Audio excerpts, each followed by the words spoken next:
We'll go ahead and call this second day of budget hearings to order. We're going to convene day 2 of FY 2026 department budget hearings and take any action necessary regarding the proposed budget. And we're going to start off with the County Court of Law. Judge Morris, if you would like to tell us what you would like to. There are only a couple of changes in my requested budget. A couple of them I have nothing to do with. We have a subscription to Westlaw. They raised their price a little bit. We buy water, and they raised their rate a little bit. And those are at 001-426-390. Excuse me, Judge, would you mind getting by the microphone so it can be recorded? Yeah, there you go. Sorry. And you can see it around the other side of the post. Thanks, Matt. All right. The first change was 001-426-390. Westlaw increased their price a little bit. And then 001-426-49, maybe that's 499 or 69. Yeah, 499. The water vendor raised his rate a little bit. And then we have a new item, 034-426-405, and that's $1,500 for the court reporter to prepare transcripts for cases that go up on appeal. And that's a new item. And I believe that was not a previous item on our budget. Everything else has remained the same. As you can see in 001-426-408, we allow $6,000 for a visiting judge. I've not had a visiting judge in 3 years. So that money is available to use if you need to. Okay. Any questions? I don't have any. Is there anything in particular you would like for our auditor to hear? Like I said, we just got the 2 price increases, and then we added one item for appeal transcripts. And Tracy does about 2 or 3 a year, and those are for indigent cases.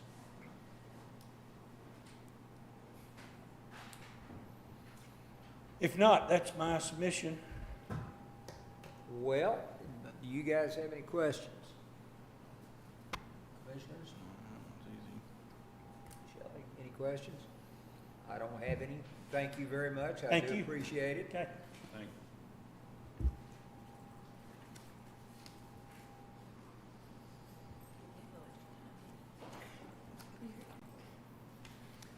Okay.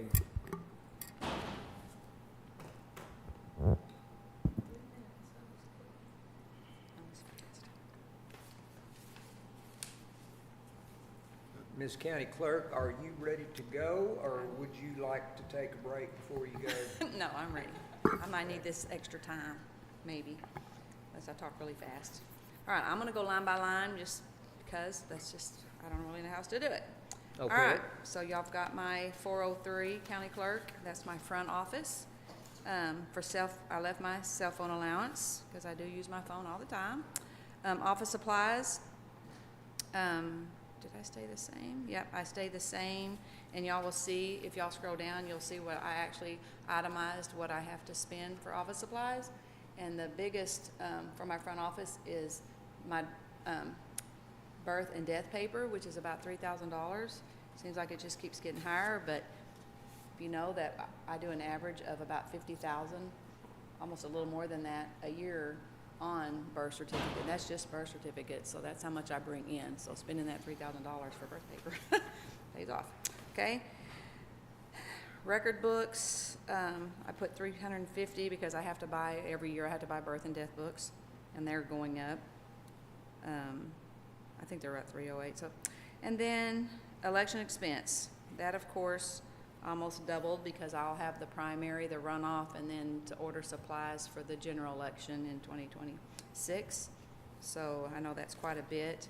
And if we do happen to get an EA, I figured we'd probably need to add about another 30 because we'd be running the May elections, and I would have to budget for that, but it would all be reimbursed. The entities would all pay that back, and the county would actually make money because we make 10%. So say it costs them $3,000 or $4,000, the county will make $300 or $400 on them. So that's money that when they say they're kind of supporting funding, that's kind of what they mean. They can't help really pay for the EA, but when we run their elections, it does, we'll make a little money on them. So, telephone, that's my new hotspots for my poll books.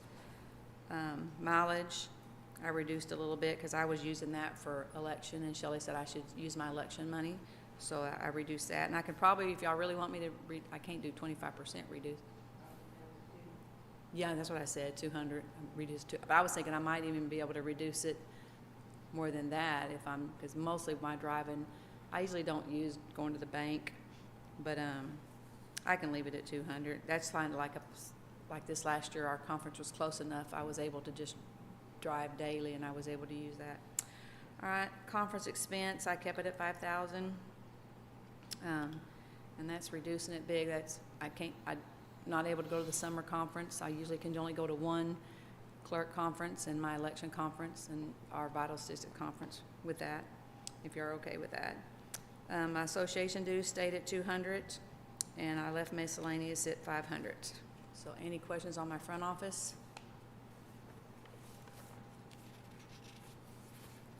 And also on the elections, if you scroll down, you'll see that I itemized everything for that. That's where I got that amount. I just didn't make up that number. On the elections, can you sort of give me an idea if let's say sometime in the future we ever went to an EA, can you think of clerk budget items that would go to the EA? For instance, you talked about travel and everything being a big part of your budget. Right. The EA I would think would pick up. Yeah, I mean, they would have to pay for their conference. Right. That would go away. I would hope then maybe I could go to more of my conferences. And then, of course, I'm willing to give my part-time person up for an EA to use that part-time person. Other than that, I can't think of anything that would reduce my budget if there was an EA Okay. I can think of. Because even all my supplies, I use but I was thinking supplies, but no, I have a supply line in my election budget that I buy the election supplies with, so I don't. You said the itemized for your elections, was it in here? What's the code on it? It's the 201,000. Like, you're not seeing this? 410. It's in the packet. You just have to scroll down and see it right after. That's what that kind of just itemizes that's why the elections cost so much. We have to pay for all our maintenance and hardware, firmware. That's almost close to 50,000 just for that, just for all our maintenance and Okay, there it is. firmware license. Did I hear somebody say yesterday that they're wanting to make it where the pre-elections every day? Yeah, like they're gonna do you're talking about when we start having elections in Right. 2027. Early it'll be voting. 12, yeah, and I don't even know, and see, that's this House Bill 2753, I don't know if y'all read it, but I've read it 2 or 3 times, and I'm still a little bit confused on it. It's gonna be just 12 days of voting is what they're acting like. It's just 12 straight days of voting. You don't have any time between what I would call early voting and election day. It goes Monday, you're voting Monday, and then on election day, which is the Tuesday, it just goes right into election day. And I'm thinking, how is that gonna be possible? So it sounds like you'd be reducing all your precincts and then vote 12 days at all them, how many ever precincts you decide, the Commissioners Court will decide to have.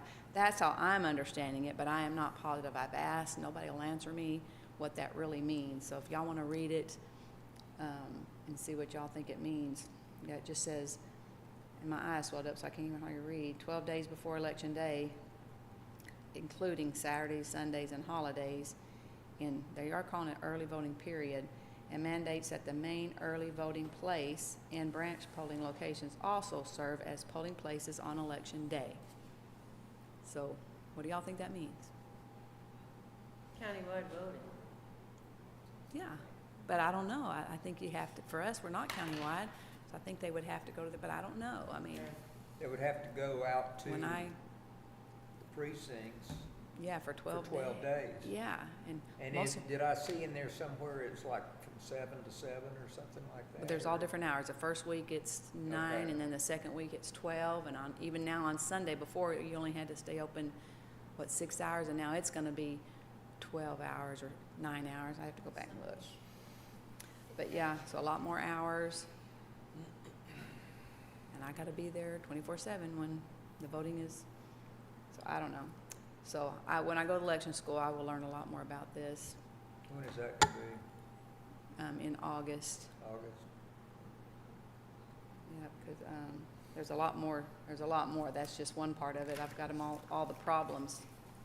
Every tab is, to me, is gonna be a problem. Especially for I was gonna talk about it a little bit when we talk about the EA, but, That goes into effect in 27. right, yeah, they're given, it was supposed to be 25, but they were given, the Secretary of State's supposed to look at it and make sure that the counties are all ready for it in 27.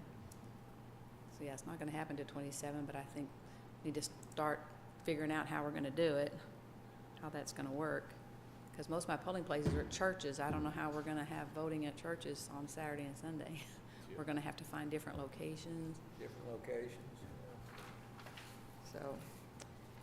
Did I answer that Schools. question? Yeah, you can't, yeah. When you're gonna be I limited finally to got where you away can- from the schools. They all wanted security.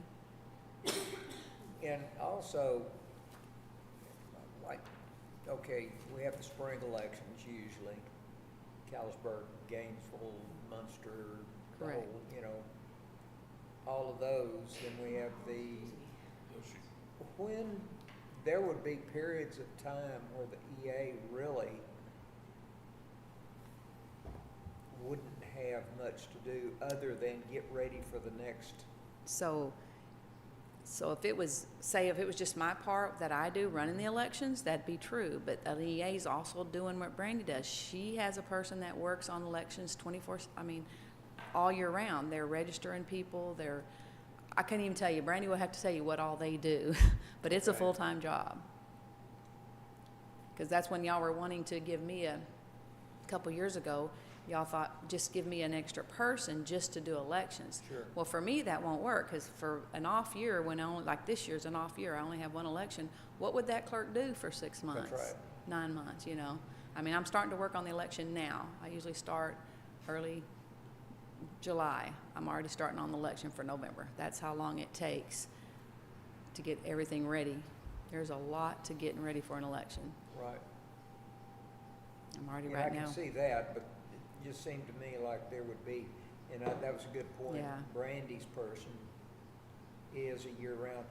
What, I know you've said before, but what would the staffing be for an EA? How many people would be required, do you think, to? That might be a better question for Brandy, because I don't know how much. Oh, Katie. Hi, Katie. Katie might. And maybe a part-time. 2 full-time That's kind of what to I was have an thinking EA too, but position? Okay. So the EA, total 2 people, not the EA plus 2 people. The EA and one, yeah. was you here when they asked the question about what that person would be doing when, like, an off year and you don't only maybe have 2 elections? Yeah, that's why I told him, I'm pretty sure you're working on elections every day. There's no off time. For me, I do have off time, but for the voter registrar, there's no off time. And we're fixing to get a new system too, we gotta all learn. But we'll get more on the election in a little bit. All right, any other questions from my front office? Oop. I'm just gonna go in the order that she has it. Oh, any other questions before I move on? Yeah, Okay. does the commissioner over here know what he's missing on this zucchini bread? I here? know. And that- I'll be all right. yeah, but Okay. he's gonna be all right, he says. All right, so, y'all should have in the same order I do. So now it's, 047, which is my records management. What I did this year, I put 10,000, and that's gonna be for shelving, which I'm gonna talk about in the next line, because I need shelving, because I'm getting some of my books, preserved. And when you get them preserved, it like will make one birth book go from one book to two books. So the shelving I have now is not gonna be able to store them. And they haven't given me a exact quote yet. I've been waiting on it, but he said it'll be from 8,000 to 10,000. And that money, of course, is from my records management fund that I collect. That's just for that. It doesn't go anywhere else. And then I always put enough money in there in case I need to buy a scanner, which I had just buy one just recently. All right, any questions on that? You said a scanner? Yeah, What do you use the scanner for? we scan in documents every day, back Okay. office, front office. Not like a police scanner? No, it's a scanner to scan in Okay. documents. I'm sorry. You gotta Yeah. remember. Yep, so, yep, everybody has one on their desk. Okay, All right, so now, 049 is my records preservation fund. That's the fund that I use to archive or to use, to do projects. And that project is $252,500 this year. That also is in y'all's packet. And of course, next month I'll be doing my, records preservation plan. That will explain this a little more, and y'all will have to, for me to be able to spend this, y'all will have to approve my plan. So, I'm doing, this don't even explain it on there. I have to look at my plan, exactly how many books I'm doing, but I'm doing my birth and death book starting like in 1955 through about 1970, because they're starting to really look ragged and falling apart and getting fragile. So I'm gonna get all them books done. I think there's about 95 books. So that's what that's gonna cost.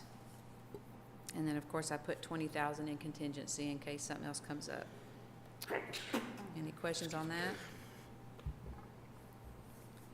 So then my next one is 052, which is my archive fee. That's the fee that I put aside for my Avenue OPR management system that we use to scan and store all our official public records. So I put 90,000. They have not gone up on that fee since last year, so I'm keeping that at 90,000. And then also my fraud alert is the 2022 for the 390. And that, I was going to tell y'all, I have now over 1,500 prescribers, or maybe 1,400. It's on my plan, which I thought I had right here. I don't see it.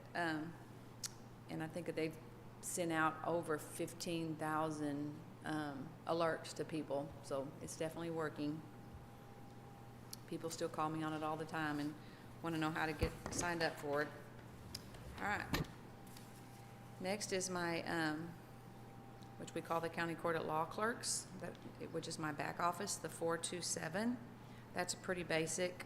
I reduced the office supplies even a little more on that one because like I told y'all last year, I started reusing my binders, and I don't have, that was my biggest expense, was buying binders for my case file. So we're kind of going paperless after the after the case gets closed. And then a conference expense I left the same, and I left 500 for miscellaneous. So, any questions on any of that? And again, the breakdown for the office supplies for the back office is on this same sheet, and the conferences, what my dues are. So if you look at that sheet, it kind of gives you a breakdown of what that spending is. And then if we don't get an EA, I'm asking to keep my part-time scanner that's still scanning in my old criminal records. And I know every year I say maybe this year we'll get finished, but we're still, it just takes so much time to get them into each case. If it was just sitting there scanning, it'd be different, but they gotta, the scans are already done, so they've got to move them into the case, and then they got to enter all the data for that case. So it just takes a lot of time, and that person also helps me with elections, so she's not getting to work on that 24/7. And then last but not least is I'm asking again for election administrator. And I forgot to tell Shelley, but I did reduce the cost of that to $65,000 to $70,000. I was just looking at what the average kind of was in all the counties, what they pay an EA, and I was just kind of getting average. So, and like we talked on that House bill, one of the biggest things I feel like I know all the entities are doing the resolutions because they're really wanting, because they struggled this last election. And in 27, it's even going to be more of a struggle, because in that House bill 2753, it talks about how they have to have their results posted. They have to have it by precinct. They want a breakdown of early. And Gainesville, this is Gainesville ISD's, they did better than anybody. Like Callisburg just put for and against, and that was it. They didn't break it down because they don't have a system that they're putting anything into like we do. So they can't produce these nice, like I'm able to produce really nice results, right? Precinct by precinct, because we put it in a team and we're able to just print them results out.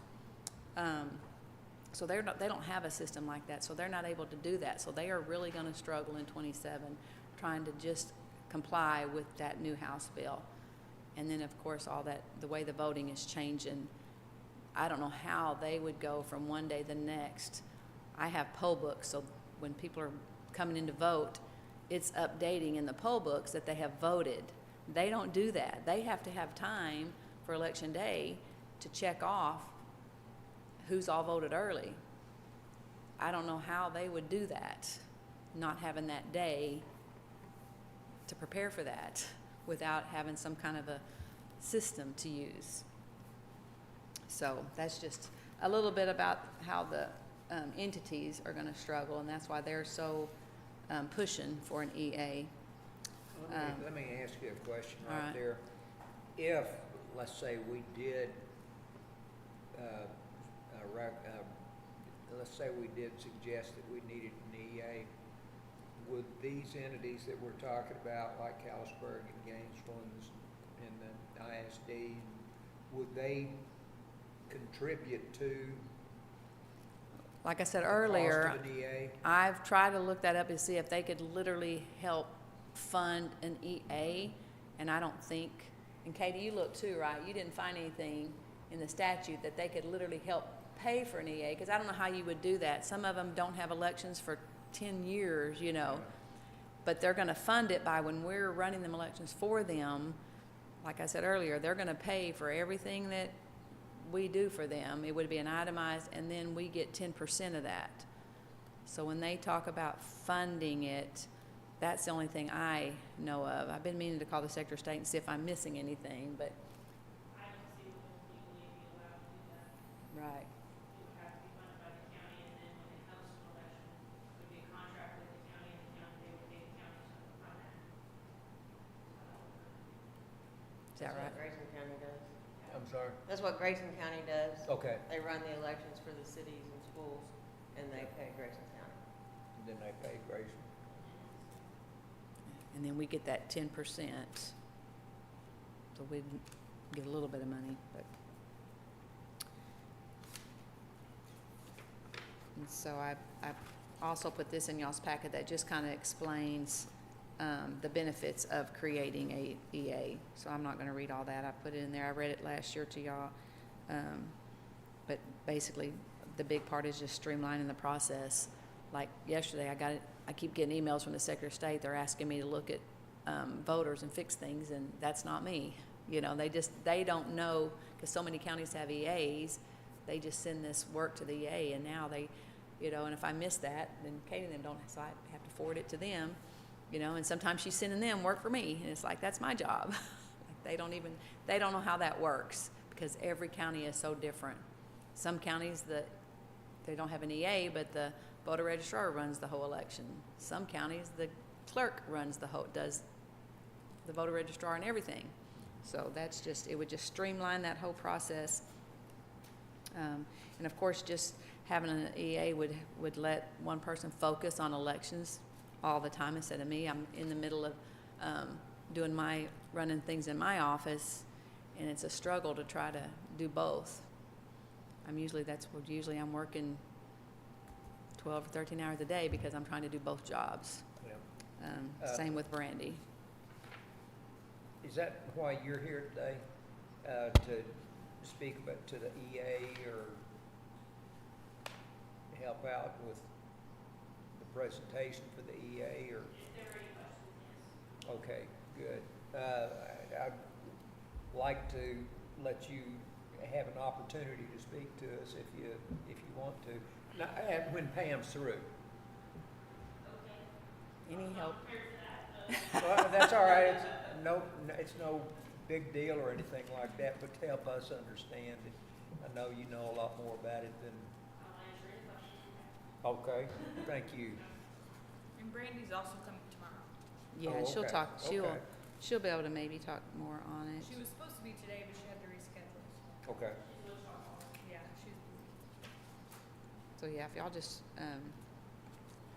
Well, here's what, Read this. kind of what sometime way in the future, Pam, when you retire, I mean, way out there, when you retire, I know that first year or two, whoever replaces you is going to spend a big part of their time going to school, learning the job, everything else. And wouldn't it be nice if they didn't have to also do all of the EA business and all the? yeah, I can't even imagine, you know, when I came in, had already been running the elections for 18 years. Right. So it wasn't really that big of a, but I can't imagine coming in, learning how to run the county clerk's office, And at the same time. and then also do an election, because you're gonna have that May election pretty quick. As soon as you That's take right. office, you already will be starting work on the elections as soon as you get in the office.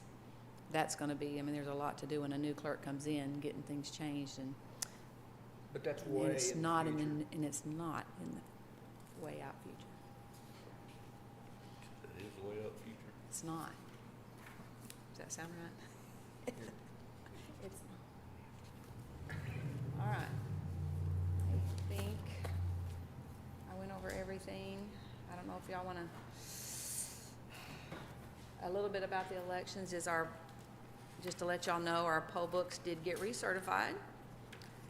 Because there was some grant funds. I don't know if any of y'all heard of that, because I had a newspaper ask me today, why didn't y'all apply for that grant? But when you look at that grant, that's what it's for. It's for these counties who their poll books maybe didn't get recertified, and they have to replace them.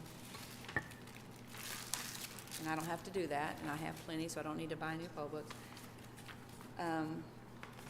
Because here's trying to find what you can spend that grant money for. The paper audit trail required. Our express votes have a paper audit trail already. My electronic poll books are certified. We're not a big enough county to have the video for security of voted ballots, so we don't need that. And then just a lot of IT upgrades. Anyway, that was the funding priorities for that grant, so I did not, because we only have a few days to apply for it, so just kind of want y'all to know in case anybody asks y'all, why didn't we apply for that But grant? you just found out about that And we just found, yeah, they just sent it to us. last week or something. Yeah, so, and the county would have to match 20%. So, me and Shelley, the judge, talked about it, but I also just wanted y'all to be aware of that grant because I'm already been asked, why didn't we apply for it? But you have to spend it on them things, and if we don't need any of that. So, and then also if you hear anything about, there was a, what do you call it, executive order signed back in March that they want to get rid of basically our express votes because the ballots are tallied by a barcode, and they don't, that's what this executive order is talking about, that they they don't want that. So our express vote prints out a ballot, and it has these barcodes on it, and that is how it tallies, through these barcodes. But it's just an executive order, and they're still talking about it. I think, I researched a little bit, it sounds like we can still use them for this coming up November election. But I don't know about the future. If we're gonna be able to use express votes, we would have to go to ballot on demand, which would have to buy printers. And I talked about that in our budget hearing, and we decided to just wait and see what happens. So, I did not budget for that, but basically at each precinct, when you check in a voter, it would just print them out a ballot. Denton County uses that system. It's Hart, but ES&S would supply them printers. That would just print you out a ballot. I feel like we would be going way backwards doing that because now you're still gonna have people voting a paper ballot that don't vote it correctly, and then I have to have a resolution board to figure out how did that voter intend to vote when they erase or accidentally check two, then they don't even get, they're losing that vote. With the express votes, it makes a perfect ballot. You're talking about me now, be careful. And then But- your results won't be out as fast. Right, yeah. You remember before express votes, we were here till 2 or 3 in the morning waiting on results, mostly because of that reason right there. We were having to resolve over 100 ballots. And with the express votes, we don't do that anymore. We might have to resolve 1 or 2 by mail, and that is it. So we're done by 10, 11 o'clock. We're done. We will be going backwards, and the results will come out. So they're still, the Secretary of State and the what's it called? Is that the results EAC. of Dallas County problem?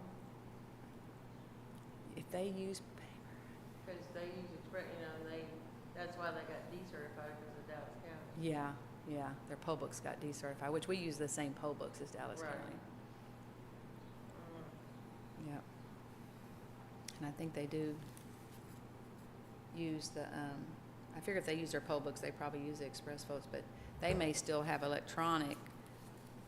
And this is the last year I think you can use, and that's why this grant is more for them counties who are still using what they call truly electronic voting. When you go to a machine, it's actually doing the results and everything on that machine, so there's no paper trail.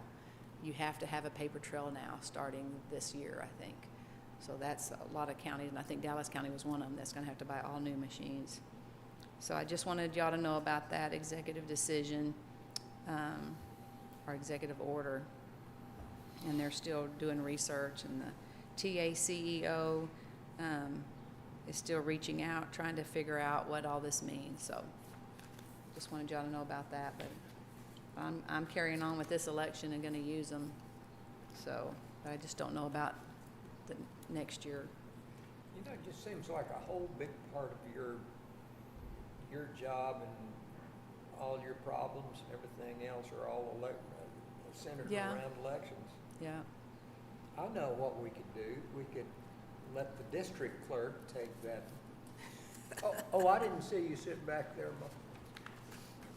No, it's not lost on me the fact that that's a lot of responsibility, and I'm glad you're here too.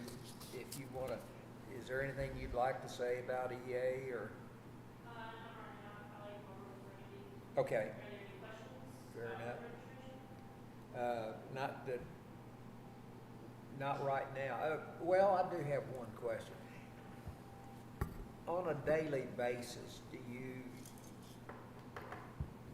give me some kind of idea about registration? I always thought it was just a matter of getting your driver's license or something like that. 3 or 4 dozen a day. Are you kidding me? Whoa. Is that just new voters, or is that what? New updates, any changes, switching from counties, changing address, any, changing their name, that's including TPS. Okay. Okay. 3 or 4 dozen a day? Wow. I'm glad you came over. Of course, Me too. I don't think I have anything else. Unless y'all have any other questions. y'all have any questions? Shelley, do you have anything? Okay. Thank you for being here, and thank you, Pam. Thank y'all. Okay. Do you need want to take a break real quick, or? Okay.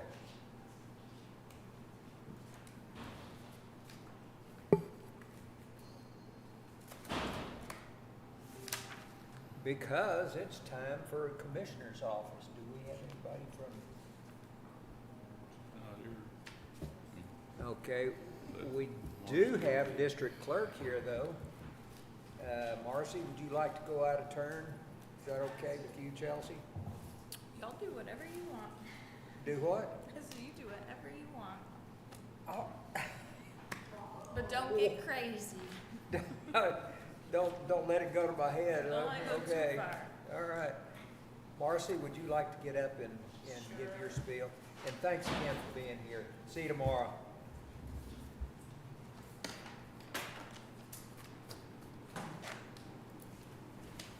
Well, good morning, guys. I don't have just a whole lot of changes in my general fund budget. My office supplies, I've kept it where it's at. We can maintain that and still be able to do what we're doing. I did ask for, on my conference expense, for it to be raised up $1,000. I know last year we cut that drastically last year, but this next year I really would like to be able to send one of my clerks to some of the CGIS training programs and so forth, so that we can better get ourselves acquainted with that, not knowing exactly, what the future may be there, but I'd like to be able to send Janice to be able to do the CGIS things. On my 457, which is the machinery, I've put $1,100 in there. I have a timestamp machine that I have spent more money trying to get it fixed than it would cost to just buy a new one. So I've asked for $1,100 in that so that I can get a new file stamp machine to replace that one. And that one is one that's been, I don't even know how long it's been here. Janice said that it's been here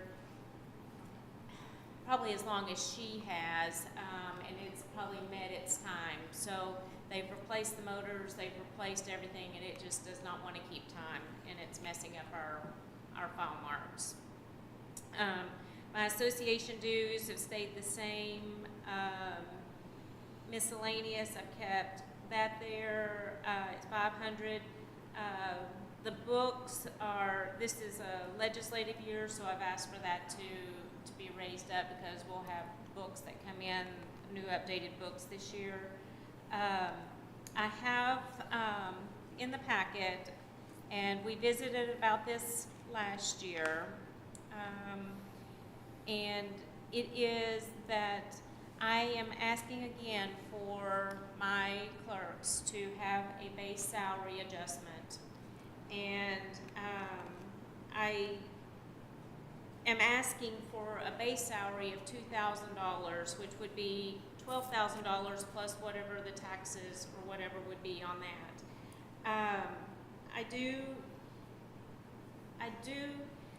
understand partially what, you know,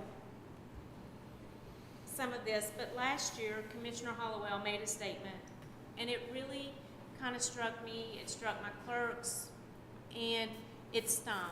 It stung really bad. But what he stated was, is a clerk, is a clerk, is a clerk. And that's not true. That is far from the truth. That would be like maybe you guys taking a lawnmower out and trying to do a big excavation project with it. That's not possible. And there, we have, if what he is saying is true, that a clerk is a clerk is a clerk, we have a clerk in the sheriff's office that makes $10,500 more than my clerks do. The responsibility level of that clerk is not the same as what mine is. So if you're saying that a clerk is a clerk, then why are not all clerks making the same salary as that clerk? And I think it's important. This year has been, the last 5 months have been very taxing on my office. The extra work that has been put upon us that we've had to do, and to be able to maintain, we probably could ask for a whole nother person in that office. And it's just been, it's been very taxing. I truly respectfully ask that you consider that adjustment. Again, I've put you in, in there, kind of the duties of a district clerk. Again, they have to be under dishonesty bonds. They are quasi-legal assistants.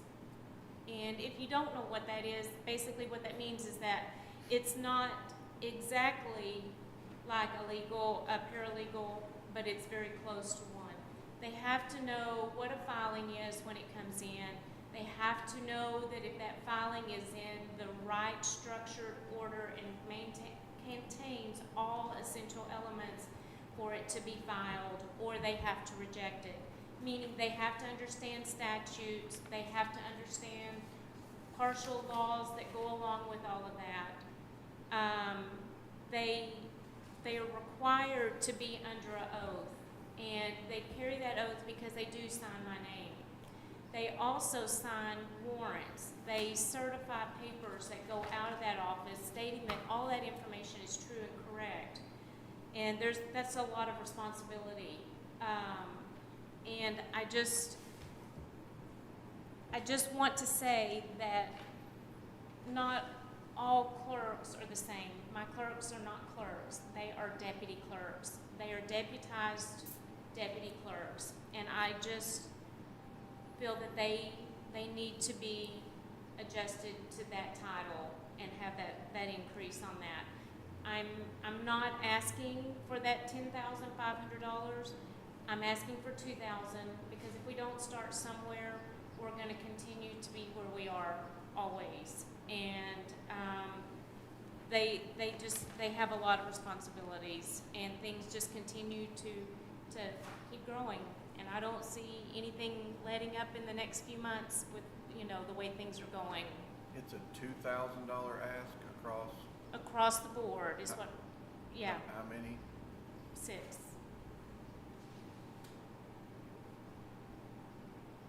Which that's, the 12,000 would be 12,000 for what, and then whatever taxes.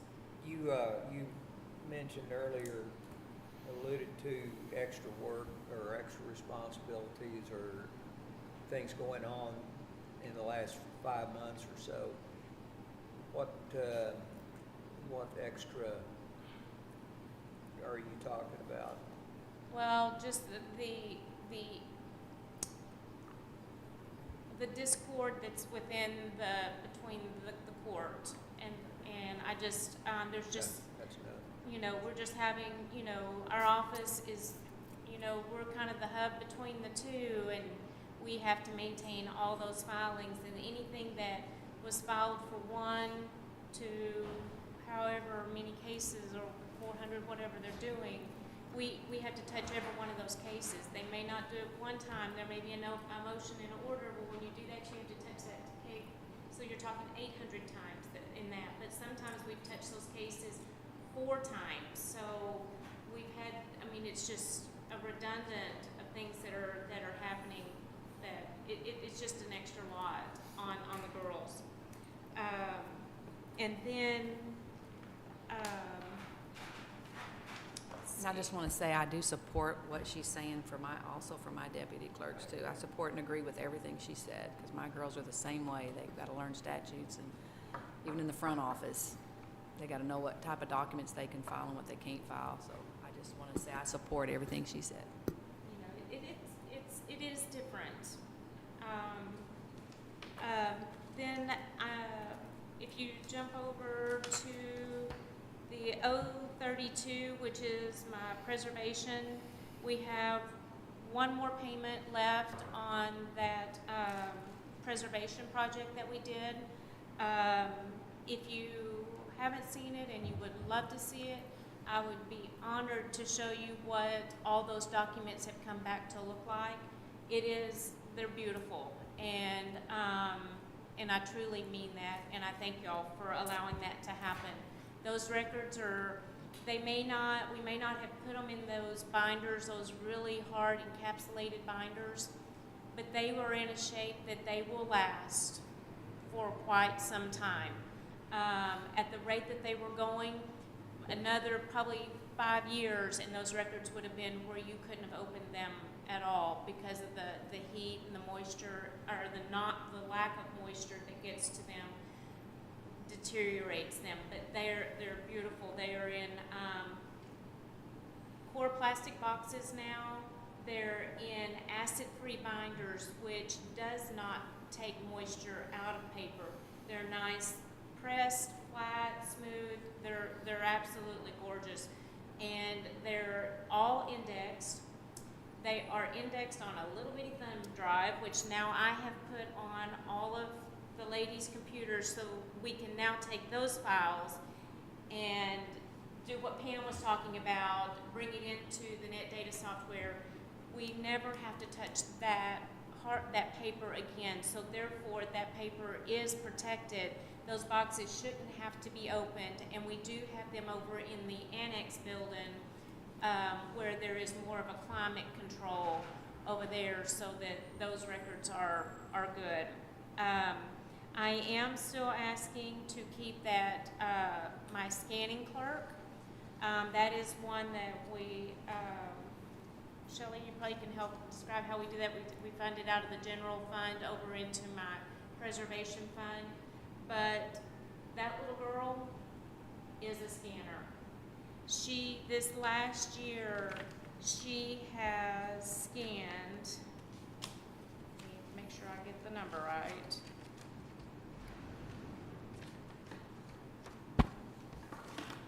My apologies.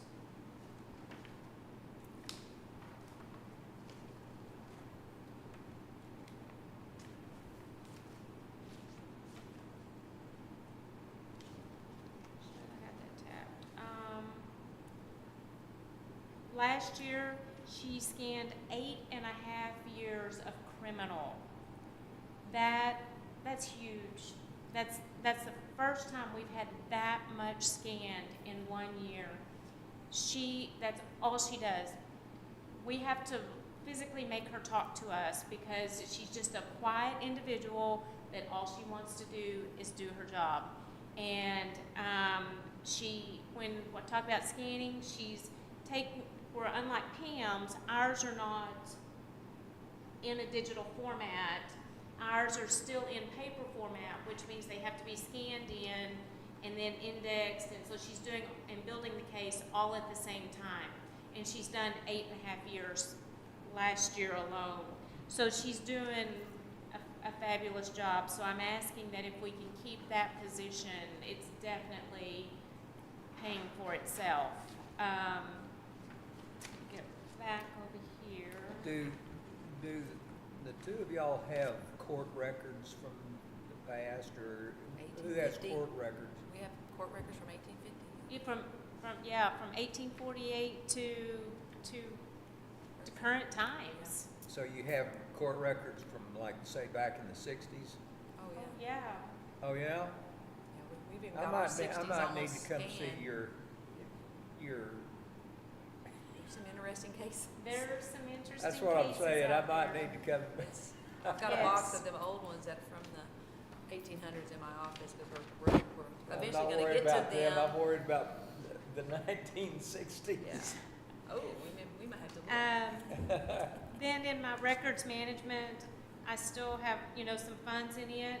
We have outgrown our area down at the old jail, where we keep our records. But I spoke with Daryl, and we have a plan. He had a large, what I call a boneyard for all of the old computers and stuff while we're waiting for those to be sent off or whatever. And that is a very large room, and we kind of did some exchanging on places to be able to put it. There may be some different locations that might work better for him, I'm not sure. But the cell that he has down there is a large cell that I've got funds here that I'm gonna buy shelving to be able to convert over. And, I haven't really discussed that with my ladies yet, but we're probably gonna make that our criminal side, so that I have civil and criminal in two different locations. So, but that's just a little bit of planning that we've got going on. But our records down there are in better shape than they have been in years. We're able to keep that maintained in a lot better way than before. Then in the archives, I've still got some funds left in it, and I put 10,000 in it for my office supplies. I don't use a lot out of that sometimes, but we're probably going to be using it whenever we start getting some of that archives. We get all that stuff done. And that's what I have. Does anyone have any questions? Okay. Well, I appreciate all of See you. you next week. You'll see me next week Yeah. for those 1960 records. Right. Okay. We'll show you how to use the computer. No, you won't. No, you won't either. Thank you, Marcy. Thank I you. appreciate it. Anybody have anything for Marcy while she's still here? All right, I appreciate you guys. Thank you. Thank you. So I'm getting some text on the video. I'm wearing sunglasses because these lights burn my eyes, everybody. I guess I should have said that. I get a headache from the lights every time court, so if I wear my You just want to sunglasses, look I don't get cool. them on these long days. You don't want us to see you sleep. Judge, can I take a quick break? I'm not hungover. Why don't not we do sleeping. that? Break. We're gonna take a break right about now. How about that? I don't even put a time. I just.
Okay, let's go back into session here at 8 minutes after 10. And first person we'll hear from is Ms. Librarian. Would you please come speak to us? I'm gonna say one more time for everybody watching, I have light sensitivities while I've got my sunglasses on. It's that vampire thing, Yeah. is what it is. Okay, go ahead. Good morning, you guys. Morning. I'm here to request just a total of $2,100 increase in my budget. I have asked in my regular budget, my 001650-425, which is the mileage line, for $100. And in that same budget as well, for books, which is the 590, I asked for $1,000. I did put, as far as staffing, I did include a 3% raise for full-time staff. And I have asked for a $1,000 increase in my part-time staff. I've got some people who've been there long enough now that I would like to increase their rate. They're all still below what we can offer, but I would like to be able to increase that and make sure that I can pay them the extra. So that's it for my budget stuff. The 41 fund is grant related and fines related, and Shelley gives me the balance that I can put on there. I'm guessing that nothing was over. I kept it pretty much the same as this year. Actually less than this year, but this year's had a huge grant in there, so that funding was in there. That's why it's so close to 50,000. And we will have at least one grant that the funds will probably have to go over. We just found out on Friday that we got $2,500 for another Texas Book Festival grant. We're waiting to hear from Pentex, and we got an HEB one, but all that money has to be spent for the summer reading program, which was for 2,000. So we're already spending those funds. She budgeted for those yesterday and put them in. It'll go next court. Excuse me. It'll go next court, because they just accepted the money yesterday. So, as far as that, I asked, for some facility stuff. I did ask for the koala care diaper change things, the ones that we have on the wall now fall down and the door gets stuck. Like if you're trying to get in there and it's down, you can't get in without pushing it. Those are probably at least 10, probably 15 years old. So I asked for 2 of those for in the restrooms. And I also asked for a new water fountain system. The cost of the koala care things is $568.64 plus shipping and handling. And then the water fountain system would be $1,537.07 plus installation, which Ricky said would be probably around $400, so around $1,900, under $2,000. It would be a regular water fountain and then a bottle filler fountain. We have a lot of people who come in and use the library for studying, or their office, or the kids' programs where the kids now come with their bottle or cup and fill it, and most libraries have that option in there where you can just put the cup. It makes it a lot neater for water spills when a child's trying to fill their cup in an old-fashioned water fountain. So those were the 2 things that I would like to see done in this budget year. The other stuff that's listed is the stuff that I've listed since I got here. A lot of it, I took stuff off, we've added more, some stuff has stayed. The bathrooms, the tiles are still missing and that kind of a thing. But the next thing is computers. We know, Daryl and I have discussed, we know that the 3 scanners that scan our barcodes out front all need to be replaced. The ones that are there are at least 5 years old. And the total for those with the base and everything is $2,085 That may go up because this was a quote when I started the budget process in March. So that may go up some, but I don't see it increasing a lot. And I put patron computers on here, but that's in this year's budget. I just wanted to make sure if it didn't get done this year, because he's trying to put, replace so many computers, that it would be in next year's. So that's it. I mean, I've got, stats where I can show you. I mean, last year we did the most we've done since before COVID as far as checkouts and had the most programs. We had over 100,000 checkouts last year. That's a lot in our little library. Also, last year when I came, I gave you the statistics up to June 24th, which, 24, and today's June 25th. So at that point last year, we had 5,122 patrons who were current, and this year we have 5,818 current patrons. Our checkouts so far for the same time period, which actually these stats go up to Friday. Last year we had 71,996. This year already we've got 50,585. Our digital checkouts actually went down from last year. The digital last year to this time period was 36,123, and this year is 26,395. The number of programs, last year we had 382. This year we've had 241. Microfilm and computer and Wi-Fi users, people who come in and print from their phone, and that is about the same. It was 20,817 last year. It's 19,668 this year. Number of visitors is about the same. Last year was 12,348. This year is 11,126.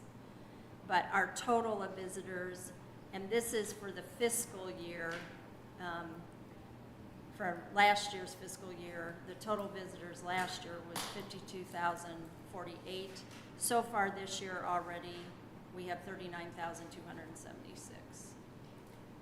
Our average checkouts since October a month to this month is 6,324 items. That includes Wi-Fi, hotspots, that includes books, movies, digital, that includes everything. So I'm asking for $2,100 and a little bit, about 2,000 or 2,100, maybe under 2,500 from Daryl, because we've already talked about the computer replacement. And then from Ricky, I'm asking about 2,000 too, maybe under 2,500 for that facility stuff as well. So that $2,100 or so, that doesn't cover all these things? What? That doesn't cover all of the things you've asked for, right? The 2,100 in my budgets? Yeah. Yeah, except for obviously the FICA and the, that stuff that Shelley does. And the I don't. personnel, But the personnel, the only thing I asked for, the 3% raise, which is in there, and the $1,000. So the 3% raise is not included in the 2,100 because, the raises you guys determine anyhow. So I wouldn't know how to figure out FICA. Who am I kidding? guess I was a little confused. You listed off a whole bunch of things there that obviously added up to more. Yeah, well, I went with you guys have us fill out that document that says what we're requesting from computers. So I'm requesting under $2,500 from Daryl, under $2,500 from Ricky's extras to put in the new koala care diaper things and the water fountain. The actual stuff increase in my budget is $2,100 is what I'm asking for. And then whatever raises you guys determine to give or not give, which I put only 3% because that's all I usually ever do. How did the door, is it fixed now? The part that he's supposed to be working on to replace It's a spacer, the spacer is Yeah. still not been done. So. but it's been ordered, right? my understanding, that's something Ricky took care of, so I'm not sure, I can't say positively yes, but when I left them last week, that they were gonna do that, so I'm hoping it's been done. All right. I haven't checked with him this week yet. What was the lady's name that was the librarian? Neely, Miss Neely, Miss Neely, okay. yep. That was 70 years ago, really. And I can pull it from my head, and I don't, it takes me a while, but today I was quick on it. Okay. Shelley, you or any of y'all have any questions of? I'm hoping, just so you guys know, this is an aside, with all the federal funding stuff going on, right? The library, the MLS, probably going away, and the FCC E-rate for our internet, and they were supposed to start helping to fund hotspots. The E-rate is okay. In fact, they're gonna increase that amount for our internet, so that's gonna go up some next year. So what we get back, it won't cost anything for the library's internet every month. I don't have the exact figures because they're functioning on a square footage formula, and they have to wait till the budget passes. The hotspots, they're supposed to be giving, but it's a budget thing again. So, you know, if that goes through, then we'll only pay like $16 a month for a hotspot instead of $37.99 now. So that would be a big increase, but that's not something that the regular budget funds. That is funded through fines and fees and through grants and copies that way. So that will still be able to be offered, even if it doesn't go through with that. We may have to cut back on how many we offer just because of cost, but that's something will have to be determined.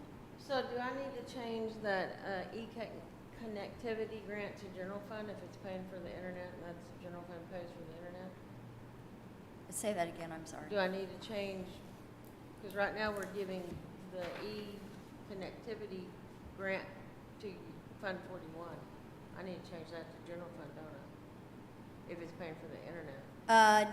Not the state one, not the one that we get like every month or every couple of months. That comes on the That North comes Texas from- bill? The $450? That one, yes, would need to go to general fund. Okay.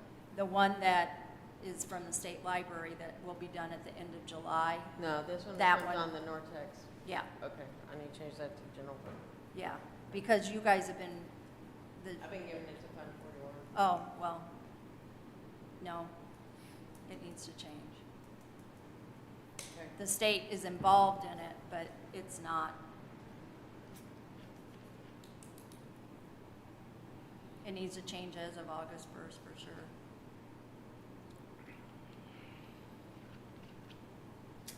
You have any questions of us? I don't. If you guys don't have anything for me, I'm done.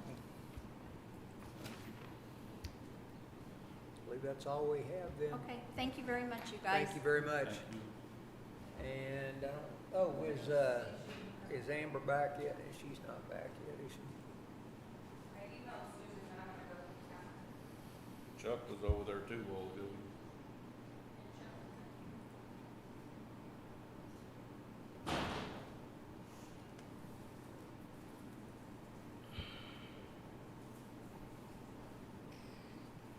Thank you. Thank you, Jennifer.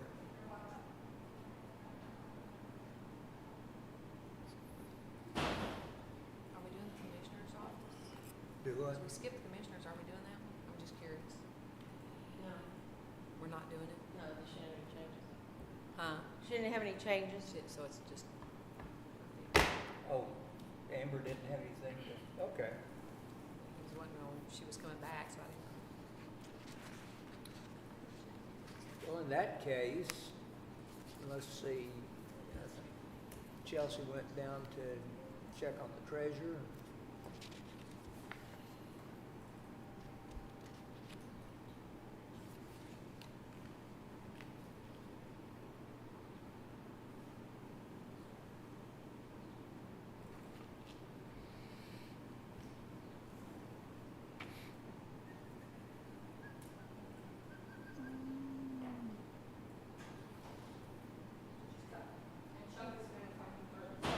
Do what? Chuck is gonna come early too. Okay. He's gonna come early, a day late. That's Okay. right.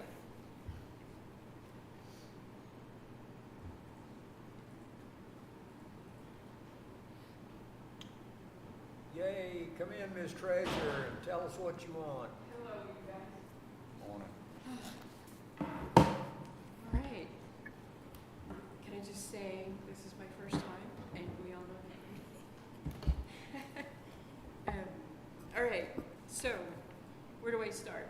Just, Just say, what do you want? Just tell us what you want. okay, doke.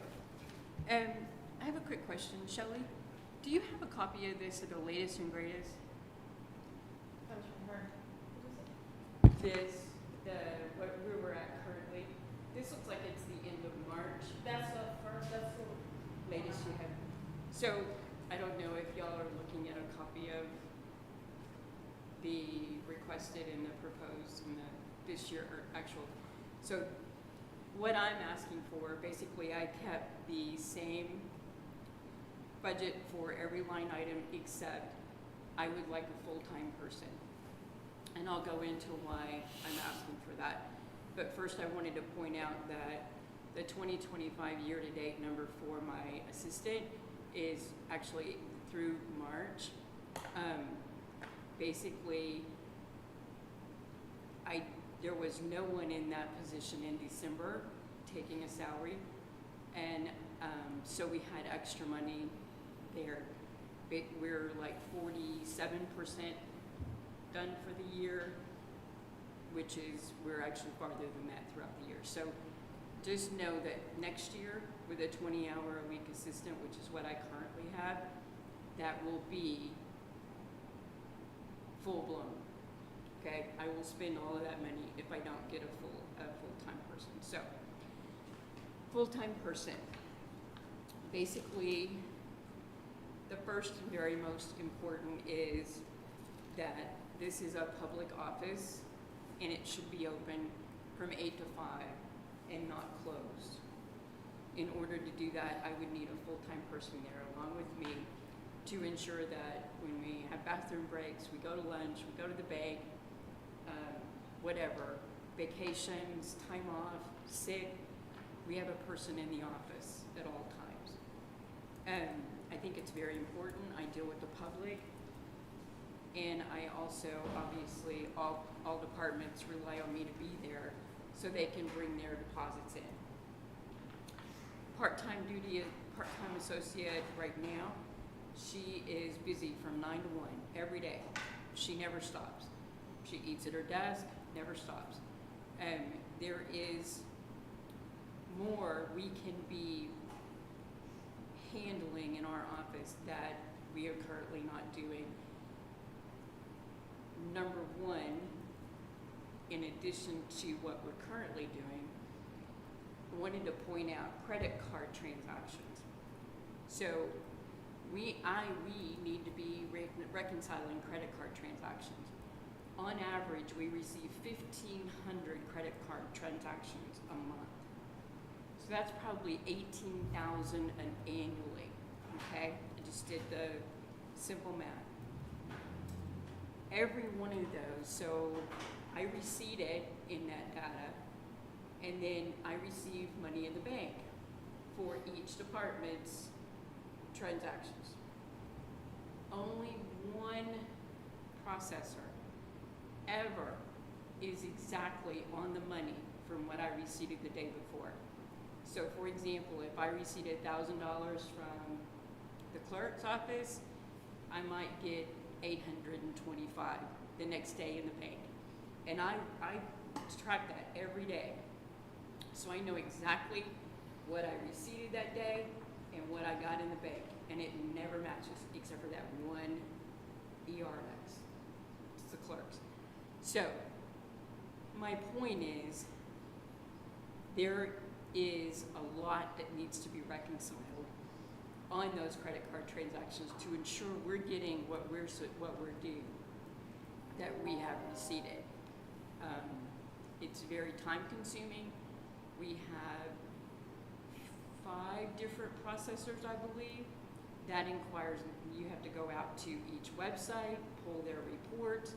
I should be doing that daily to ensure that we are getting what we're supposed to be doing. So, also, the other thing that I wanted to point out as to another reason to have a full-time assistant is working with other county treasurers. I know not all counties work the same, but these treasurers specifically have net data. Net data is a very old system. It's very manual. So we receive deposits every day into net data, and then I physically have to manually receipt every deposit I get into the net data for bank rec side. So if I receive $10,000 in deposits in cash and checks, I have to go do a $10,000 deposit in cash and checks on this other side of net data so that I can do bank reconciliation. Other treasurers actually reconcile their bank account every day. So they know exactly where they are, they know exactly what is not measuring up. I can't do that. And the main reason is we're not using net data to its full potential, even though it is very old. So there is a receipt function, and then there's a posting function. So the posting, both functions, all other treasurers that I have consulted with, again, that use net data, do both. They receipt and they post what they receipted. That is in their office, they do that. Some do have auditor's office. What they do is they take, excuse me, my alarm's going off that I'm supposed to be here. They take their receipts, they send them to the auditor's office reviews them, says you're good to go, you post. So when I would post that receipt, there's a checkbox. That checkbox hasn't been used here. That checkbox would take the manual entry out of me having to go in and enter cash and credit cards, any ACH deposits, separately. So you lose the human error part of it because it's being done at the same time. So when you post it, it automatically puts it into that portion of net data that I need for bank reconciliation. But it has to be done that same day.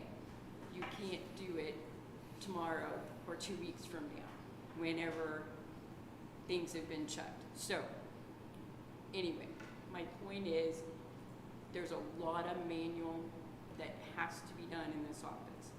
It's time consuming. You all know monthly reports are not being turned in as they were prior to me, but that's because I won't turn something in unless I know exactly what's going on and where everything is.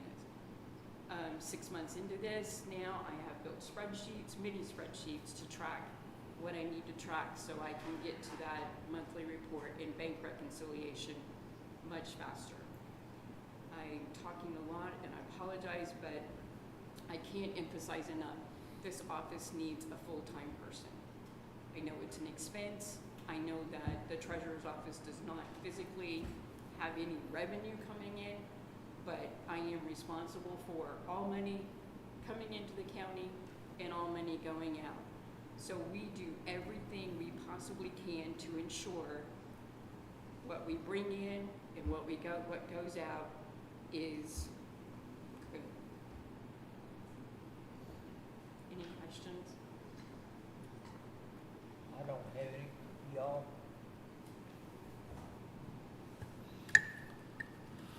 Thank you.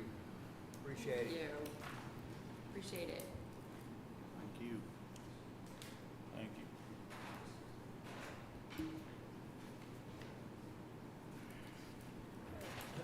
Shelley, how many counties in Texas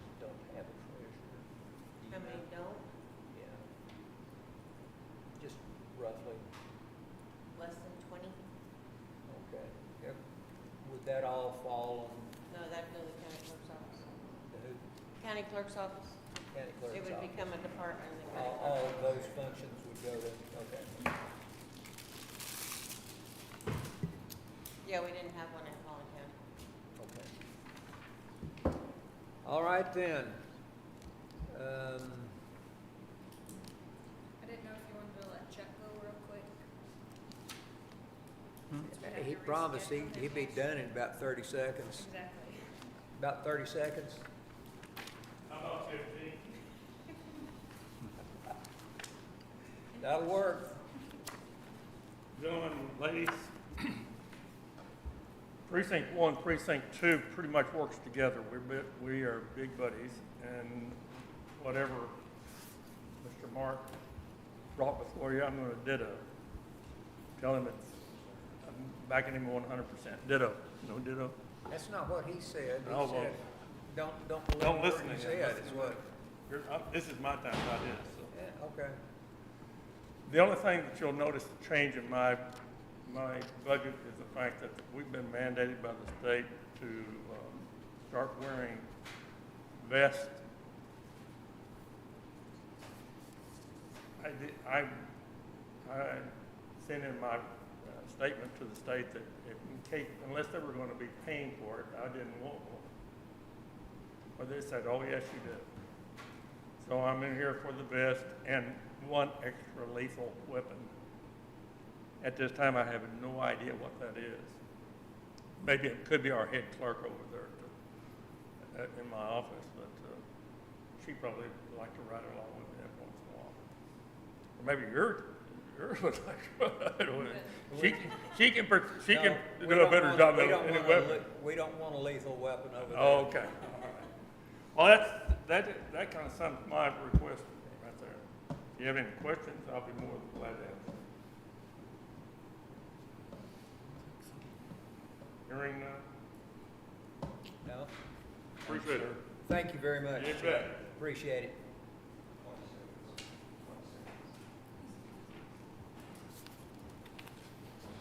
Mr. County Attorney, come on up. Thank you. The only thing we have is, I'm asking for an increase in the dues area to cover the bar dues for my assistant.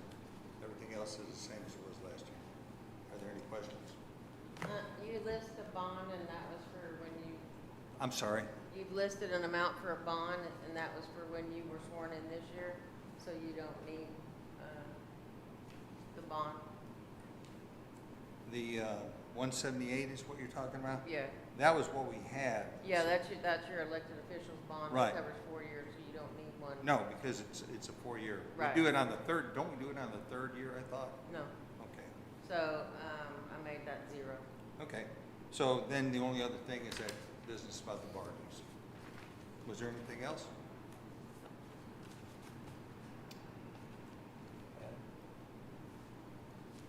And I also increased your subscription line because you got a new contract for your LexisNexis. Right. And it went up, so that's $5,040. Right. Now, for the malpractice insurance, we just got that statement from National District Attorneys Association. How That's, I think that's going to be the same, but we just got that. We send the application in, and they don't send us the premium amount until July when they calculate Oh, so you that. don't know how much it is? So I'm assuming it's going to be what it was last year, but it may be slightly different. But we ought to have that before the budget goes to final. Okay. Which one you say you increased, Shelley? The subscription line, $390. He got a new contract for LexisNexis in it, a 3-year contract, so it went up to $5,040 a year.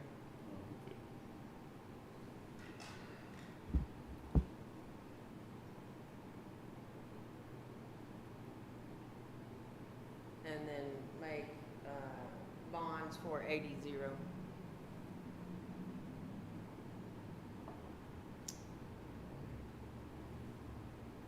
Anything else? That'll do it. Okay, thank you. Thank you. I texted Todd, he's on his way, so if y'all wanna chit chat about your budget while we're waiting on him.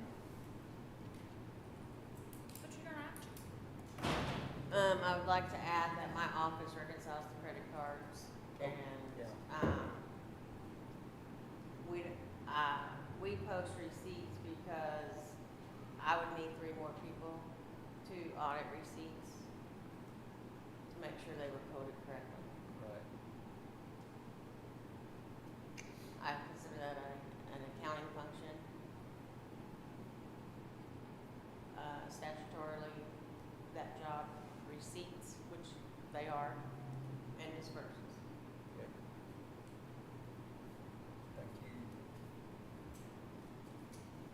So Todd's on his way, huh? Gosh, I haven't seen, what's he look like? His beard's probably down here now. Long now and Probably. Haven't seen him in a minute.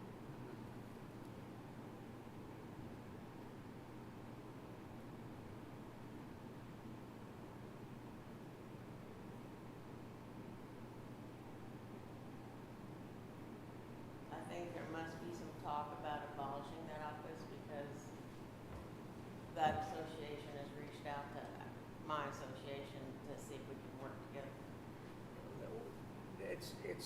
that talk's been around for a long time though. Well, since But Galveston. it's probably heated up. Well, since Galveston was Yeah. successful in abolishing theirs. Yep.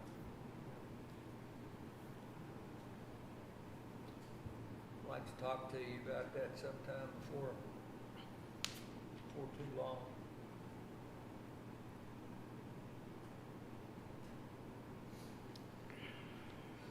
And just so y'all know, after lunch, I've asked Tony to come at 1:45 instead of 1:30.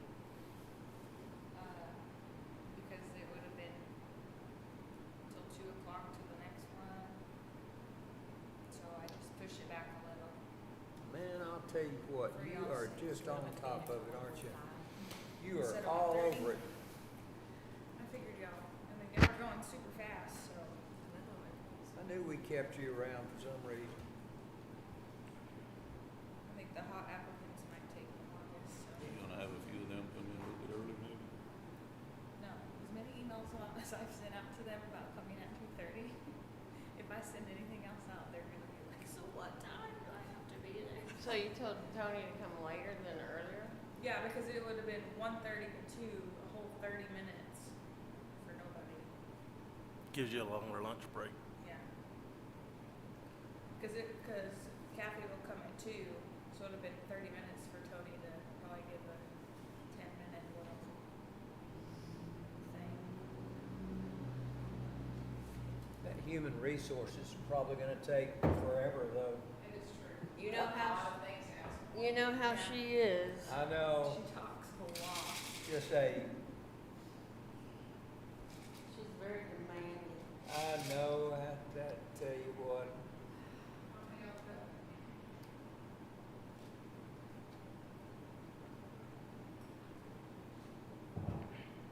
Todd must have been coming from his house. Say, did he say where he's coming from? He just said, I'm on my way now. It could mean anything. Yeah, he could have been in it.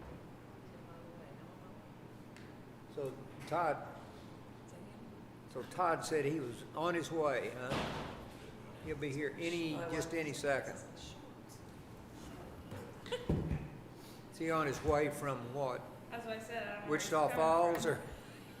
So I don't know if y'all wanna talk about y'all's. No, I don't think. Have you What? have you met with him at all? Yeah, Good. I certainly have. I thought they had to. Hard to catch, but, Do it. Jason, did you see the Never. summary that I emailed out? Sunday night. Y'all do that to you? might, Why would there be a line? might do to have somebody else First year we ask him those same questions. looked at it, we How's that going? didn't even really talk Got a about couple last year. checks missing and So I don't stuff. think it ever came up. It's when rural septic had subscriptions for $6,500 and never used a It's dime. always for We got me. room, but I mean, he's got He's gonna change. software, but I don't know if they've ever billed or made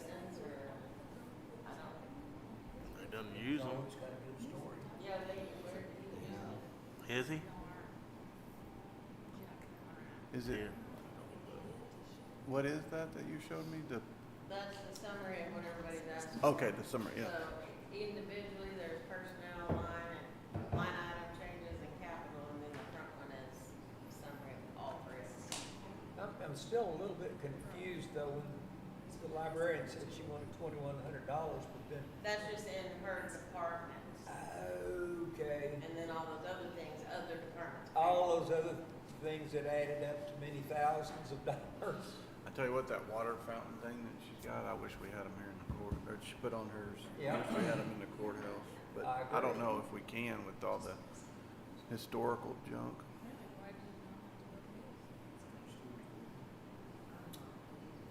Might get a waiver, Huh? get a waiver. I'm in a meeting, what's up? Do we wanna take a break for a minute too, while we wait for it? He, Oh, shit, I've I'd got be it with glad me. to. I totally forgot that she was but coming. that's why I keep asking Damn the it. question about Well, she Todd. can get in He's there supposed to today, be and I'll here just just tell her I'll any call her second. when I get out of We're these still budget recording. meetings. Okay, All right, thanks. Let's take a break. All right.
That will be, Oh, Lord. No, we don't have any sound on YouTube at the moment. We're working on it. vehicle maintenance, that will be pretty much wiped out real soon. My truck's actually in the shop now, getting all kinds of stuff taken care of on it. It had quite a few problems. And then for next year, I just want to make sure I've got it. So, you know, most of this is like it's having a starter put in. It needs tune up, radiator flush, oil pan leak. The rear brakes and rotors are completely gone. Those are being replaced. That's there on are your work truck, right? Yeah, this is the county truck, yeah. They are reprogramming the computer system. When I got it from the sheriff's office, every light, warning light, flashing light, everything on it was lit up on the truck. But it still ran okay, so I never did anything with it. But now they're fixing that. I've only got one key, and it doesn't work anymore. So they're reprogramming that, and then getting us a spare key, so we'll have a spare key as well for it. Of course, they're going to have to change the oil on it because they're pulling the pan and redoing, fixing that oil leak. And it seems like there's something else they're doing. At what point would it do to change vehicles? I don't know. Y'all always tell me there's there's not another, nothing else available. I mean, if they fix the truck, I have no problem with the truck. Right. At all. I mean, I drive an old truck personally, and I don't have a problem driving that truck as long as I can fix it and it'll run. You know? Right.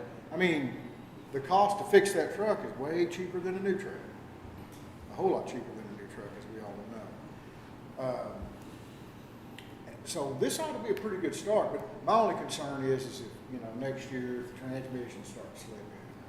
'Cause it's pushing it's got about 178,000 on it right now. I believe what it's got on it, 178. But the truck runs amazingly well, believe it or not.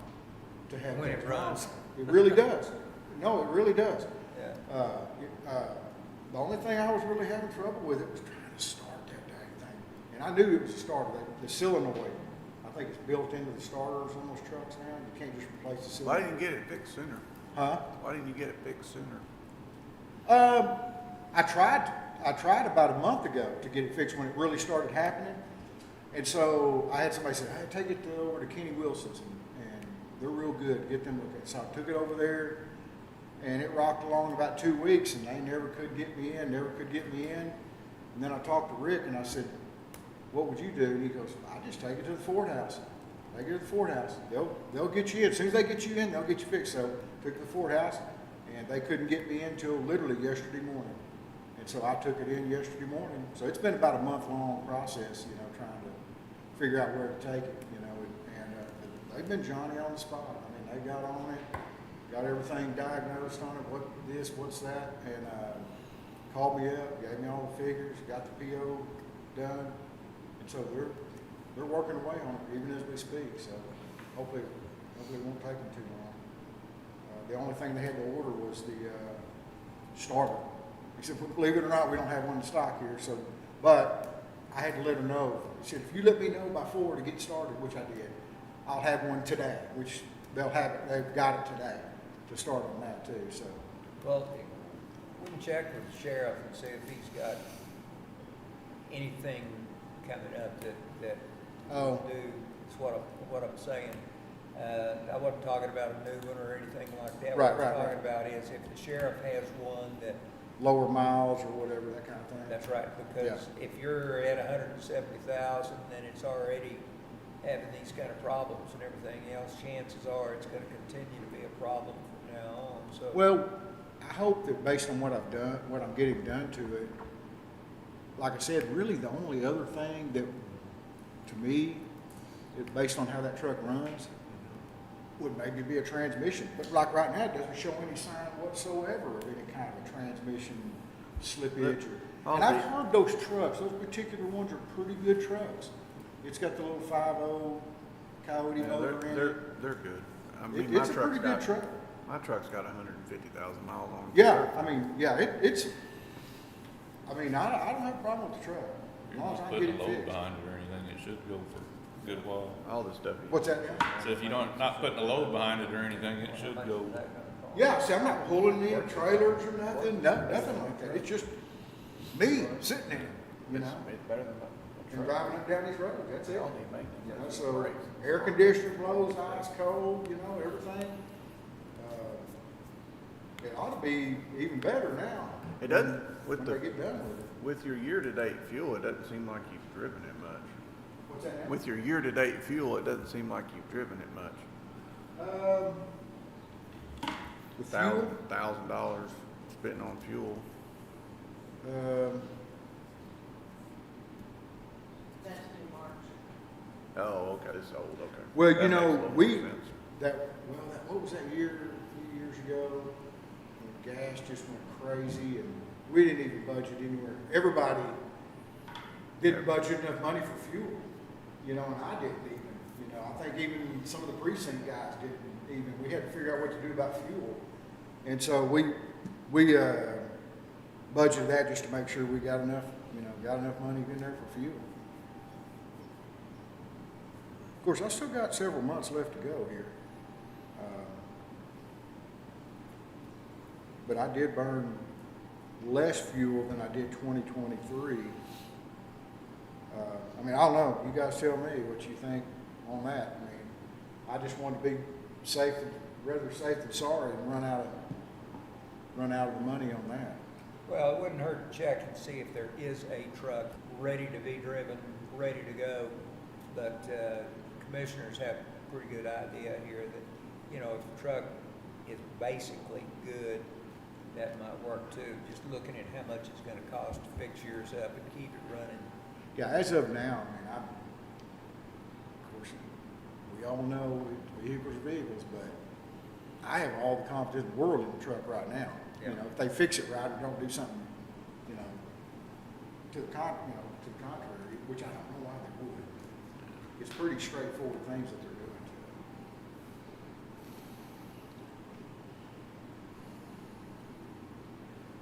it. Well, does anybody else have anything for I think so. rural septic? If not, do you have any questions for us? No. Well, that should do it then. All right. Thank you very much. All right. Y'all have a good one. No, thank you. You too. Thank you. And with that, let's take I guess it'd be appropriate to take a break until 1:30? 45, Say again? 45. 145. 125. 45. 145. Oh, that's right, that's right. You said that she was, that's right. All right, let's take a break until 1:45.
1:47, and we will resume our budget hearings. We do have a quorum. And we'll start off with juvenile probation. Go, Tony. All right, y'all just want me to go line by line of what was Just requested? however you want to do it. Just So on the first line that we have something listed as cell phone allowance, which is unchanged in years. Office supplies is 500, the same as last year. I went up a bit on postage because I think we went over a little this year, not much. Community-based services is, we contract with a company called Liberty Resources to provide life skills and communication resources and programs for our kids. And the 30,000 of that line is for that purpose. And then the remaining amount is for a substance abuse weekly group that we offer throughout the year. Medical and dental is for physicals and dentals for kids going into post-adjudication units.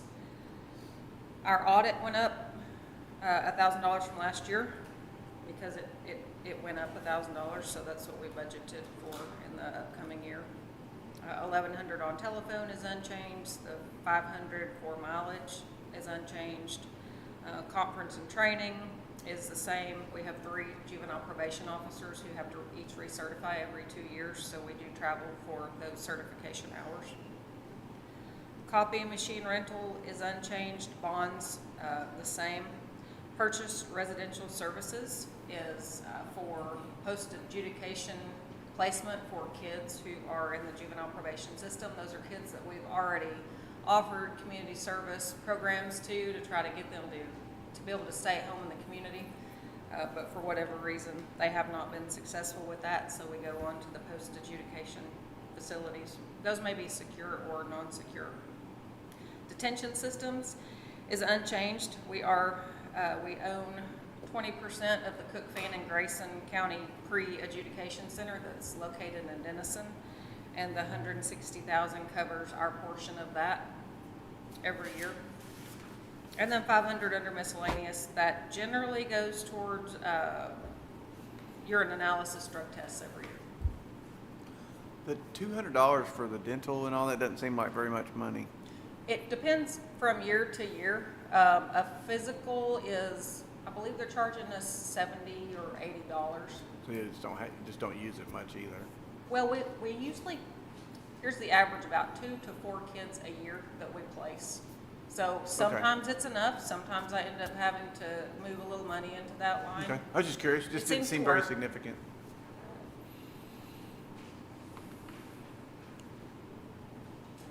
And then under the 022 accounts, we requested the exact same on each of those lines as we have in the previous years. I don't go into those funds a lot. I normally have enough funds in my 001 lines. Is Daryl getting new computers this year? We are getting new, I don't know if we're getting them this summer or, I can't remember if we budgeted for them this year. He knows that, so I'm assuming in the next, before the fiscal year ends, we'll be getting those. Yeah. We have talked about it, He asked me if you had your own money, and I said yes. so, yeah. Okay. We have had recent conversations about it. So that's about it. Does anybody have questions, concerns? The county used to be responsible for funding 156,000 up until 21, 22, 2 years, I think it's 23. 23. Then the state because then the county had 150 and the state had 400. Over the years, the county has grown to 400 and the state has grown to 150. I'm exaggerating. So then the state changed our base to 347,000, something like that. Something like that. So we are responsible, and if we do not spend that, we owe the state back the money up to that point. Which we will have no problem this year spending. Last year, we had to pay. This year, we will not pay a dime back. Last year was the first time we've had to pay in Years, right. So that's why her copier is in her budget, postage is in her budget, water and trash is in her budget, things that aren't in other departments' budgets, you know, normal. Because we try to charge everything we can to her department to meet that. So the state picks 300. up their bill. Right. So on the phone, since we're on this phone system and we have several departments that have phone expense She has iPads, and so it's her iPad with, monthly service. okay, with, Each okay, officer has an iPad. that makes sense, okay. Then I guess the library was her hotspots. Yes. Okay. And then they each have a cell phone allowance, which is charged to general fund because the state won't pick that up. Right. So, and that's through payroll. So as you see, I mean, I can get you a chart if you need it, but the amount since I've been here in 20 years that we paid versus now has doubled, more than doubled. And I think that's always been the state's intent, is that the counties would become the primary on the juvenile probation departments, and that the state budget would be secondary. So the state picks up theirs, the probation salaries, the officers, and placement. The placement, right? Okay. Easy one here. Thank you. Thank you. Thank you, Tony.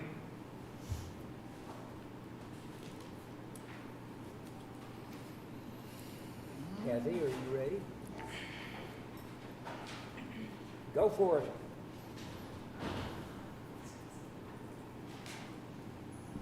Well, this budget is prepared for my successor, really, because I'll be leaving November 30th, or as soon as Amber feels comfortable doing everything, all the subdivision stuff. She's been training for several months, so she's a fast learner. But the main thing is How long has that November 30th been established? I'm sorry? How long has that November 30th been? Have we That's known my about that for? Some people have. Yeah, a lot of people have. That's my official Okay. day that I can retire. If I need to stay longer, I will, to Okay. help Amber get comfortable. I don't want to leave her in a hornet's nest. But the big party is going to be I don't know. the going away, I mean, not the Yeah, celebration. Right. The main thing I've asked for here is an increase in pay for the administrator. This job has grown. I can't even tell you how much it's grown since I took it, and that's just been 2 or 3 years. And a lot of responsibility comes with this job, a whole lot. And I just think it needs to be paid more in line with other department heads.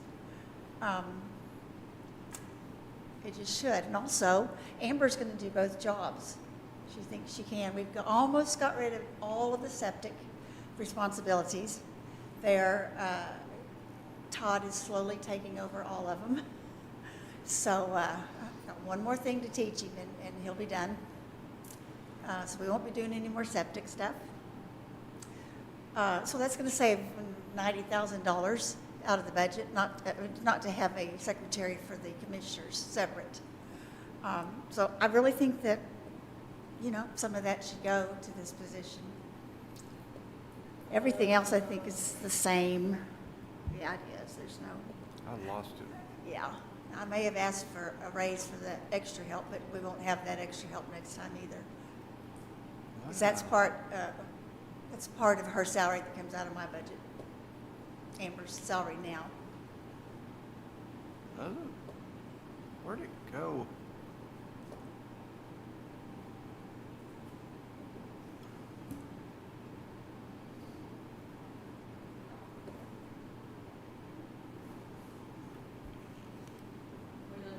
I was trying to, does that go there? Is that right? The headings are off. Is that what you're trying to Well, figure you out? said part of Amber's salary comes out of yours? Yeah, the 15,000. Okay. That's the extra help. I don't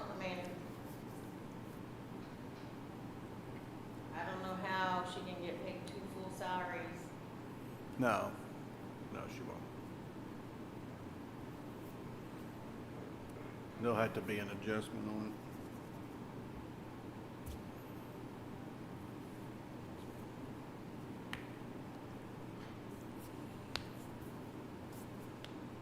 Any questions? I don't have any, but you might, Jason looks, he still has a question mark No, on no, his face. I had accidentally closed it out, so I just now finally got back into it. Okay. So I was reading over them. All's well then? Yep. All Thank you. good, thank you. Thank you. November 30th, huh? All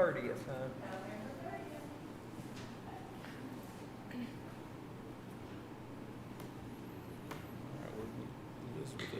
I'm early, I'm working till tax funds, but is that okay? Do what now? I'm early, it's really early, I think it's 2:30 for hotel tax. You're fine. Okay. Go. I have 3 phone Oh, well, oh, okay, I'm sorry. Where is, I'm about to, one of us is about to call her. pardon? We're about to call her. Okay, I didn't see her is one only reason. I know, That's I all can't right. see who's over there. I thought it was Elizabeth. That's okay. She was on the schedule for 2:30, so. And then after that, Then, after that, go for it. okay. She's gonna.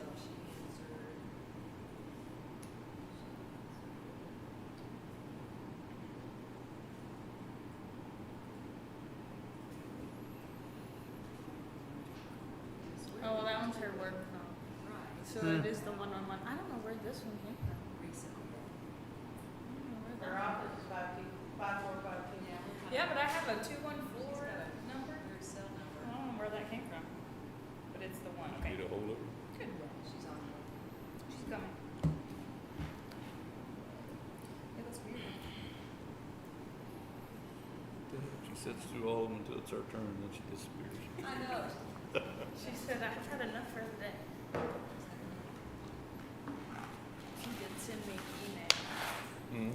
She did send me an email that TAC only gave them until the 3rd. Really? She'll tell you that. This year's her. My turn? Yep. Oh, I know, my kids will love.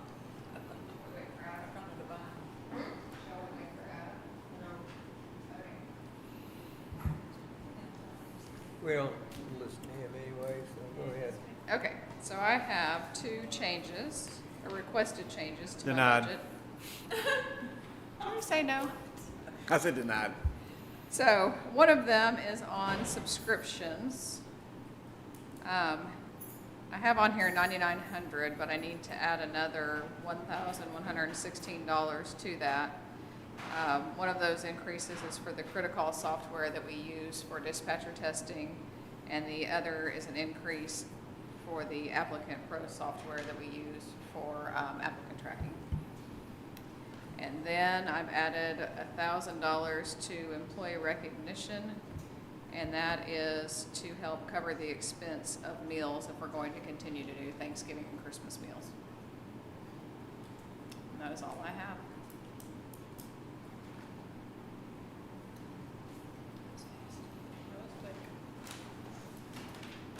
Easy. I know, like, part of me, this is where, part of me kind of wishes y'all take away the Thanksgiving, the Thanksgiving meal. There's less to do. Easy one. Yeah, but I mean, it's fine. I enjoy the food, don't get me wrong, but it is a lot of work.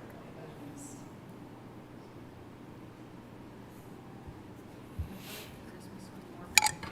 Well, anybody have any questions for Elizabeth, Adam? Sure good. We don't need you. Yeah, you're fine. I Okay, already looked at it and it looked good to me. take it away. How are y'all today? Good.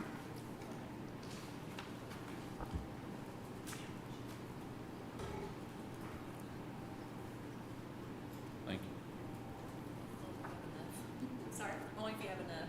Yeah.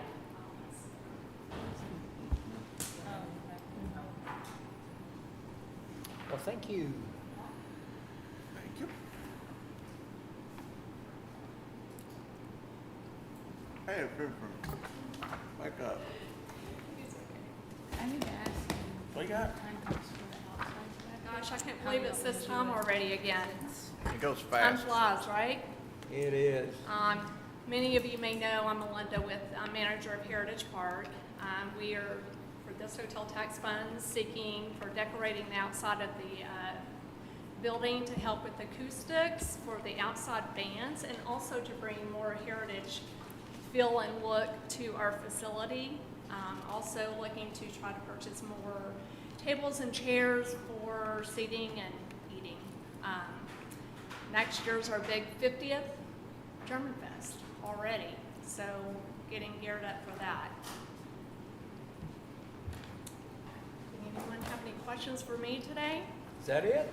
That's it. I mean, you know, I appreciate everyone, you know, for your Yeah. consideration for us. It really does come in handy and helps out a lot. What's the? I have heard in the past you have given just an estimate of how much German Fest means to the county in terms of monetary. Do you have any kind of figures or anything that indicates how many visitors we have to the county because of? So what I do is I look at all of my bookings, including German Fest, Oktoberfest, and try to get a number. You know, obviously every year that's hard to figure out, but I mean, it's thousands of people that bring in, you know, that come into Cooke County. I know this past past German Fest, hotels were booked all throughout Gainesville. They were trying to find a place for one of the entertainers to stay. They were a little late on the game of having him a place, and there was nothing. There was no B&Bs, there was no hotels. I don't know if that answers your question, but it's just hard to tell you an exact number. I know that, you know, it does ask that in here, and I try to calculate with all the events and the people, you know, that come into Cooke County, into our facility. It's quite a few people. The ask is 180.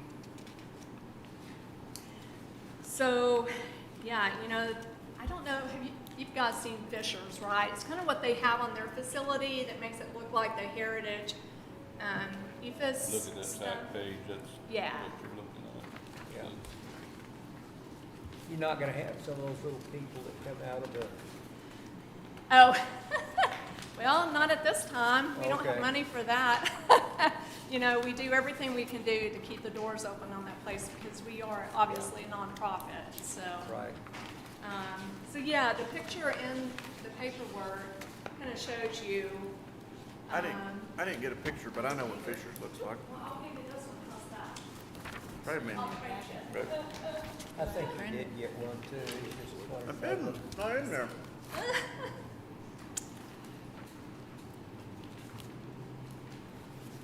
You got in there, you're doing. He's got his sunglasses on, he can't see the picture in You got it broke down in there to do the, what do you call it? The 3 thieves or whatever. Is that Right, so, you know, the thing is, you can, it all depends on the money, how much, if given any, how much of the facility on the outside we do. Obviously, we want to start on the south side, we can just do the eaves, or we can do the whole south side, because it does, when the bands are on the outdoor stage, it just bounces off the tin, and it sounds horrible. So that's one of the goals we would like to see have happen. One of these days, I would love to see this stuff on the whole building, because obviously it's for, you know, the German heritage, so.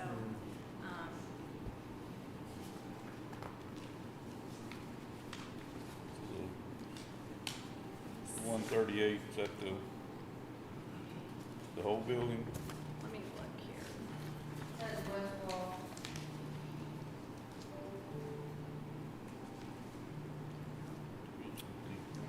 original document, sorry. Where does it say the West Wool on Yeah. there? Ah, sure does, don't it? Read it all the way through. Hey, Yeah, so the three gables, did you see that, Matt? yes. Okay, yeah, so there's the cost for the three gables in here, and then right after that is for the whole south side. Quote. I got those quotes from the gentleman who did did Fisher's as well. They just did redid Fisher's.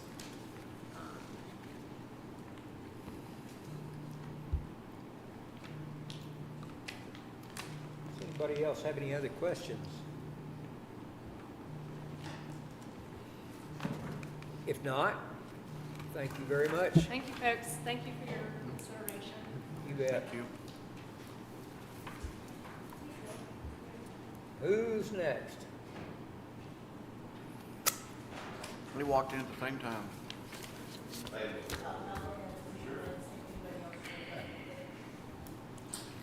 Take this home real quick. How are y'all today? Just fine, and you? Good. Hey, I'm Billy Hogan, new president of Chamber of Commerce of Munster.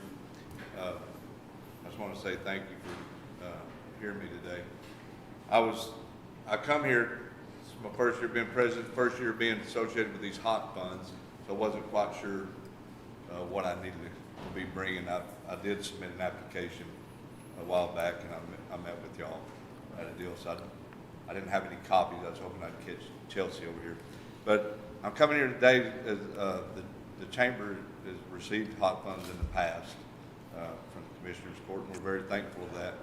This year I'm coming to ask for $85,000, which was for the purchase of our tents for German Fest, Oktoberfest. So with the Chamber and the local organizations take on German Fest and Oktoberfest, we rent the building from Heritage Park, a different entity.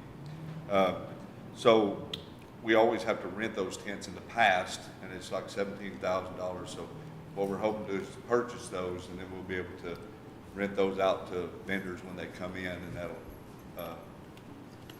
help us purchase new ones as the other ones wear out in the future. We won't maybe not have to come back and ask for so much money. But anyway, that's why I'm here today to present that. The Chamber, by doing German Fest and Oktoberfest, usually brings in German Fest anywhere from 7,000 to 8,000 people a year. So we put a lot of heads on pillows. And Oktoberfest, just from rough numbers, around 3,000 to 4,000. We're hoping, this year, which it's kind of a lab still. We're hoping we're going to get about 2,500 to 3,000 people this year. So we've got a lot of the bed and breakfast, Red River Breaks out north we've reserved for our musicians and stuff, and then a lot of the bed and breakfasts around. We set up a deal this year to where we can get with those people to ask them how many people they actually had to stay over those nights, so we'll have a better number going forward of the people that we bring in that we can put in the hotels. So anyway, that's why I'm here today. You said 81, right? 85. 85? Yes, sir. What will that, your big item? That's going to purchase a 100 by 50 foot tent that we can set up. We can designate. We can put approximately 10 vendors on each side with a walkway down the middle. Some smaller tents that we can put on the edges that'll house 10 vendors in each one. And then we have one is like a little pavilion type deal. In the past, they've had acoustic shows and stuff out there underneath that, where people can sit and eat at the picnic tables we can put underneath that. So.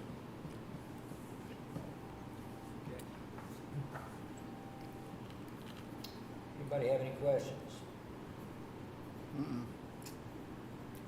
Appreciate you, Billy. Okay, thank y'all for Thanks, your time. Billy. Thank you. Are you ready yet? All right. You don't need it, do you? Nah. You know it all. So, good afternoon, Judge Roan, members of the Commissioners Court, county employees, and visitors to the court. I'm here this afternoon to present the Cooke County Fair Association's request for hotel motel tax funds.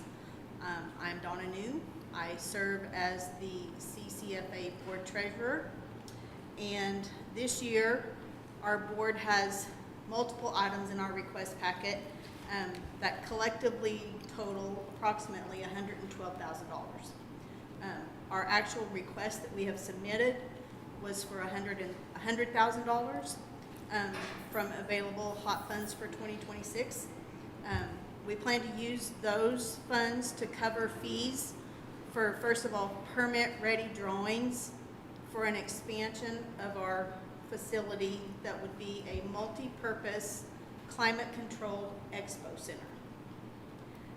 In total, this expansion has two sections, one being a proposed footprint of 200 feet by 100 feet for use in a convention center style type facility. We kind of anticipate seeing business expos, weddings, quinceañeras, flea markets, that type thing in that facility. The second is for 150 foot by 100 foot space that would have smaller meeting facilities, storage for tables and chairs and that type thing for the building itself, office space, a kitchen for caterers, setup and concession stands, and restrooms. These spaces we feel would be a great asset for our youth organizations within the county and the surrounding area, because one event that we currently host each year is the Cooke County Junior Livestock Show and Premium Sale. With this expansion, we could see all of that group's events under one roof. Currently, the FCS project and the horticulture programs of the event are held in other facilities around Gainesville. But as the programs grow, one roof to house all their events makes it easier for those who plan the event and participate in the shows. And this portion for the drawings, we estimate about $50,000 for those fees. The approximately $40,000 would be used to make property improvements with the replacement of our northern boundary fence and some dozer work to repair and reroute water flow within our property to maintain and improve wash areas. And then the remaining $10,000 we see as a portion of a payment for a total of $28,000 that would buy us 2 additional sets of portable bleachers to allow more seating to our renters to make their setup a little more versatile, especially if they're having indoor and outdoor areas during their event. So that totals our $100,000 request. And the Cooke County Fair Association boasts a long tradition of serving our youth organizations and the citizens of our county. We appreciate monetary assistance of this program and the support we receive from the Commissioners Court and county leadership. We look forward to these proposed projects and hope to continue our relationship with this program to see our Expo Center vision completed in the future. And I thank you for your opportunity to make another application for hot funding this year. Thank you. Be neat to have be nice to have a locally convention center one day. That's not on quite the grand scale that Heritage Parks is, but kind of a little bit more manageable for smaller groups, I think is what, is kind of what we're looking for, so. Well, it'd be I view that one as more similar to like what these trainings that we go to and stuff for our Right. elected positions and such. Exactly. I know a couple years ago, we hosted Zimmer Kubota out there. They brought in tractors and hay equipment and everything, and had a 3 or 4 day event during the summer for that, and it worked out really well with what we currently have, but having indoor heated and cooled would give us more opportunity to expand that to other groups, so, and during the heat of the summer. For sure. Anybody have any questions? Thank you so much. Thank you.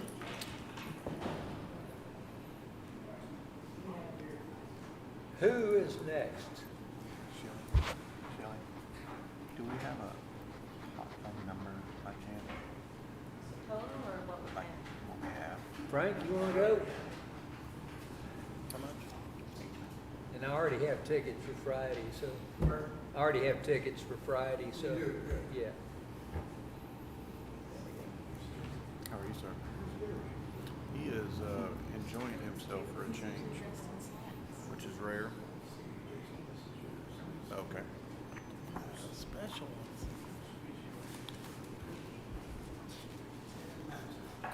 Thanks, sir. Got little sidebars in there. Little sidebar notes. Well, once again, I'm glad to and happy to have the opportunity to talk to you folks. A number of years ago, Butterfield had a vision that is to become a very strong entertainment section, an entertainment venue for Cook County and the surrounding areas. With your help, we've been able to expand our facilities. Right now, we're in the process of changing out the seats after this next production based on last year's grant. When this production is over the following weekend, we're going to be starting the new pergola, which will tie the old building and the new event center together to complete the complex. So why do we want to continue on talking with you folks? We think it is now time for us to really focus on the true intent of what the HOT program is, and that is to bring people into this town, rent hotels, and spend money in the restaurants, and give them a chance to have some good entertainment. This year, and this is the reason I wore my cowboy hat today, John, is our next season is called Totally Texas.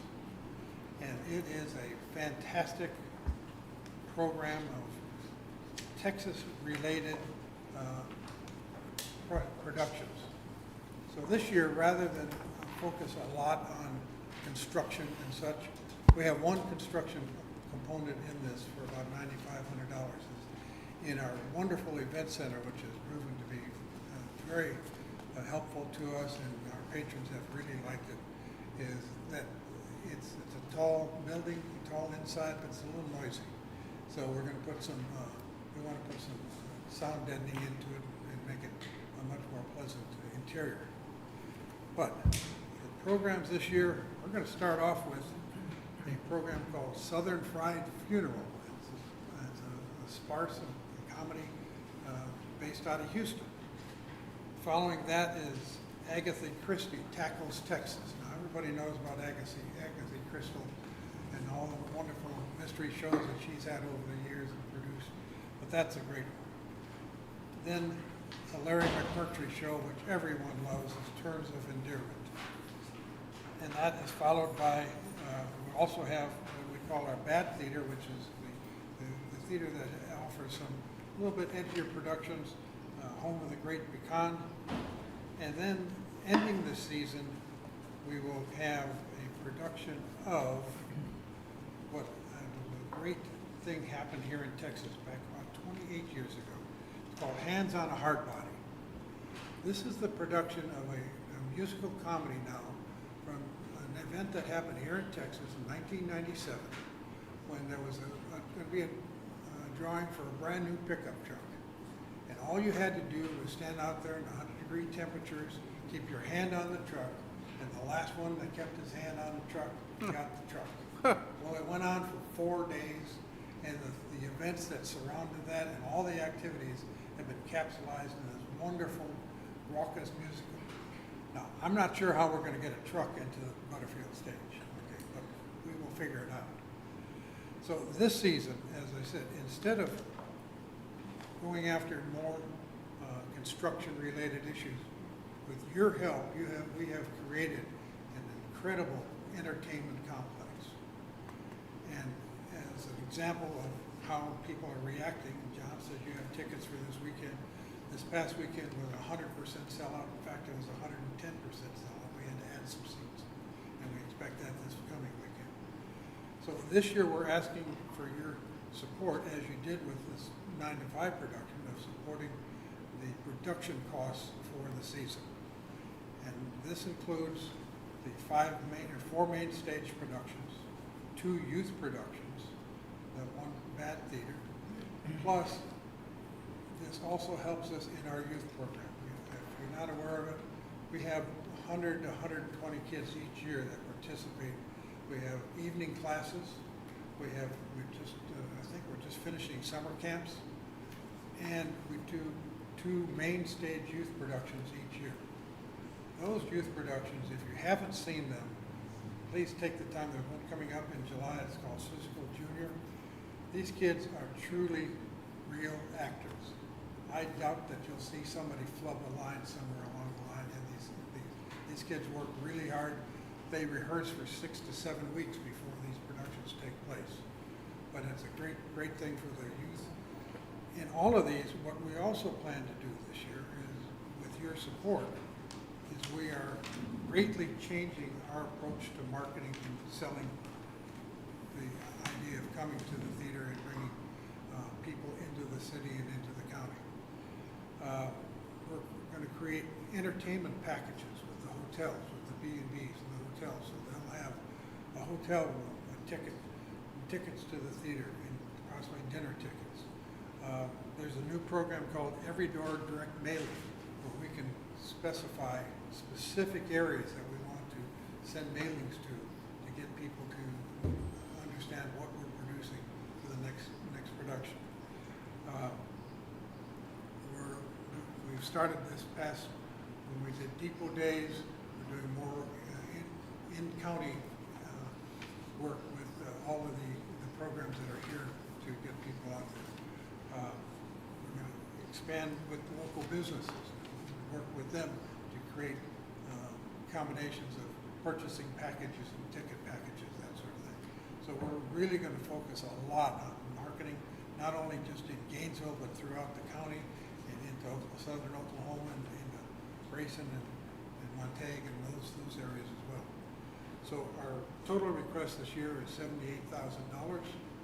$9,500 of that is for that sound deadening work for the event center, and the rest is to support the cost of the productions for this year. This is a real different focus for us this year.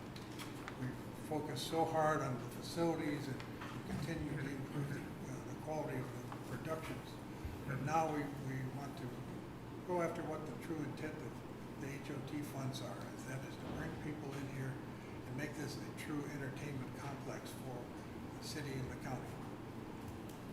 Any questions? I think so. Kind of the same question I have for a lot of people is, do you have any feel for how many people actually come in from outside the county? Right now we're seeing, we think it's between 10 to 12% of our audience comes in from outside. We want to push that to 20 or 25% this next season. We think that's a reasonable goal. We have added 4 new people to our board of directors, 3 of which are very strong in marketing and in theater production. And so we've got some really creative minds that have joined us and get rid of the old gray hair guys like myself. And they're really taking some strong action. We've even got a blog now, a Butterfield Stage blog that we produce. So our social media, all those types of things. We're really, these folks, obviously they're a lot younger than me. And when you start looking at what they can do and what their interest is and how they're going to approach these things, I'm glad that they're there and I'm not having to do that part of it anymore, because I'm not able to clear to be close to being qualified for what they're doing. that you understand why we're doing this. We think it's a great benefit to the entire area. If you haven't got a ticket for this weekend, please come see the show. It's a great show. We've got great reviews on it. These people have worked for 8 weeks solid in rehearsal.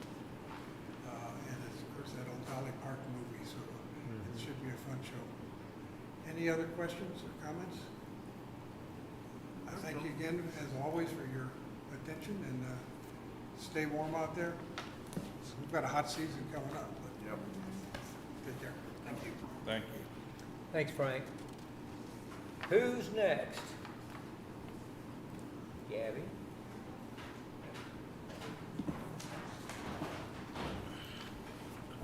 Well, good afternoon, and thank you for allowing me to speak today.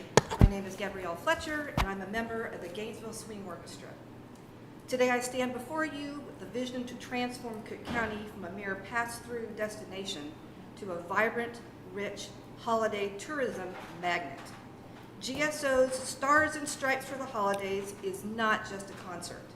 It's a strategic tourism catalyst that directly aligns with the county's Hotel Texas core mission of promoting tourism and hospitality. Most travelers view Cooke County as a quick transit route to the casino or wineries. But what if we could change that narrative? What if we could give visitors a reason to not just pass through, but to stop, explore, and experience the unexpected charm of our community? The Gainesville Swing Orchestra is a 20-piece big band. They want to present Stars and Stripes for the Holidays, a special musical celebration that combines Christmas classics and patriotic tributes in the spirit of a 1940s USO show.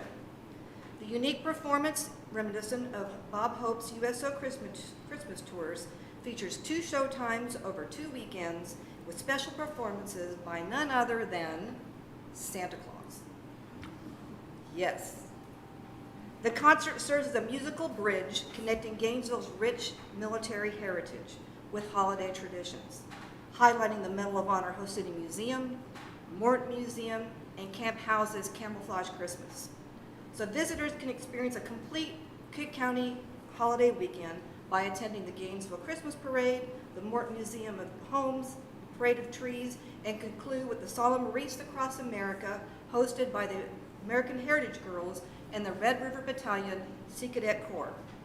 Stars and Stripes for the Holidays showcases Cooke County's patriotic legacy through music and community celebration, making an ideal overnight celebration for both festive entertainment and meaningful historical connection. So by investing in the Gainesville Swing Orchestra, you are not just funding a concert. You're investing in Cooke County's tourism infrastructure. You're creating an attraction that gives travelers a compelling reason to extend their stay, explore our community, and spread the word about our unique destination. Gainesville Swing Orchestra is made up of many, many highly professional musicians. You will not find a better musical concert anywhere in the area. I can tell you that at least 10 to 15% of our patrons come from all over the area. In fact, we have people from Arlington, Texas that will come every year to hear us. Thank you for this opportunity, and if you have any questions, I'd be happy to answer them. What's the ask? I'm sorry, what was that? I said, what was the ask? It's not on the. 12,000. Yeah. Do you think you can get your husband to come back and participate in some of the activities after the 7th of July? Participate in what activities? Just attend. Still do the Red River Sea Cadets, that's for sure. Yep. What will the funds be used for with this orchestra? So a large portion would be about the music. Because of copyright, you can't just copy music or get free music. That's against the law. So to buy a full set score for a group like this, most pieces cost between $200 to $300 for just one piece. But we want to stay legal, so. The other part too is advertisement. I think especially in the county, we have to be Newspapers are great, but we need to find other ways to start getting the word out, because I think a lot of people don't read the newspaper anymore. So that's, advertising is going to be a big issue, as well as set up and tear down. We're talking about some major equipment, sound equipment, running the sound. It's quite a roadie show to pull all this stuff and take it down as well. Where is the event held? That's my next one. North Central Texas College, so we also have to pay the college a fee for those folks that have to open the building and help us with some sound and lights as well. Okay. Great. Anything else? Thank you so much. Thank you. Thank you.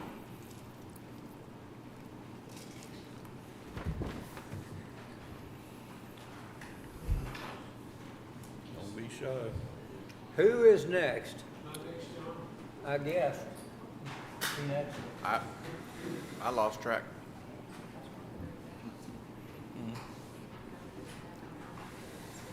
John, You go for it, Johnny. very good. John, one question, excuse me, John Leftwich is my name. One question, if I make this short enough and fast enough, I've been sitting over here eyeing that plate of cookies. Can I have one cookie? If I cut my speech short enough, that's all, just one. Whose are they? I'm just kidding you, this plate of cookies belongs to somebody. I don't want those to go to waste. bread, you can have I'm just kidding you. The reason I'm here is downtown beautification. You know what we do, and I'm asking for the same dollars this year. I did do this, we did do this. If you noticed on your new parking lot behind Arches, we confiscated 2 more pots, and that looked a little bare, so we put a pot on each one of those corners. Thank you. I think that kind of dressed it up a little bit. And also, you may have noticed the building, the old bank building. We dressed up those 2, the pots were already there that matched the decor of the building, and we put plants in those as well. And the same dollars that we've asked for last year's, $5,600. We've made little changes on some of the plants, getting a little more beautification, a little more bloom, a little more colorful out of what we're putting now, if you noticed out here in the monument and one out here. And some of the big planters, we're putting hibiscus in the center and round and go with smaller plants. So it makes a little better statement, and they handle the heat better also. But that's my statement, and Jim, I appreciate whatever you do. The $5,600 is the same. We haven't gone up. That's the county's portion. The chamber does the labor and what have you with somebody, one of the members that donates that. But got any questions? I'll try to answer. Anybody have anything? Thank you so much. Very good. Thank you. Thank you, Johnny.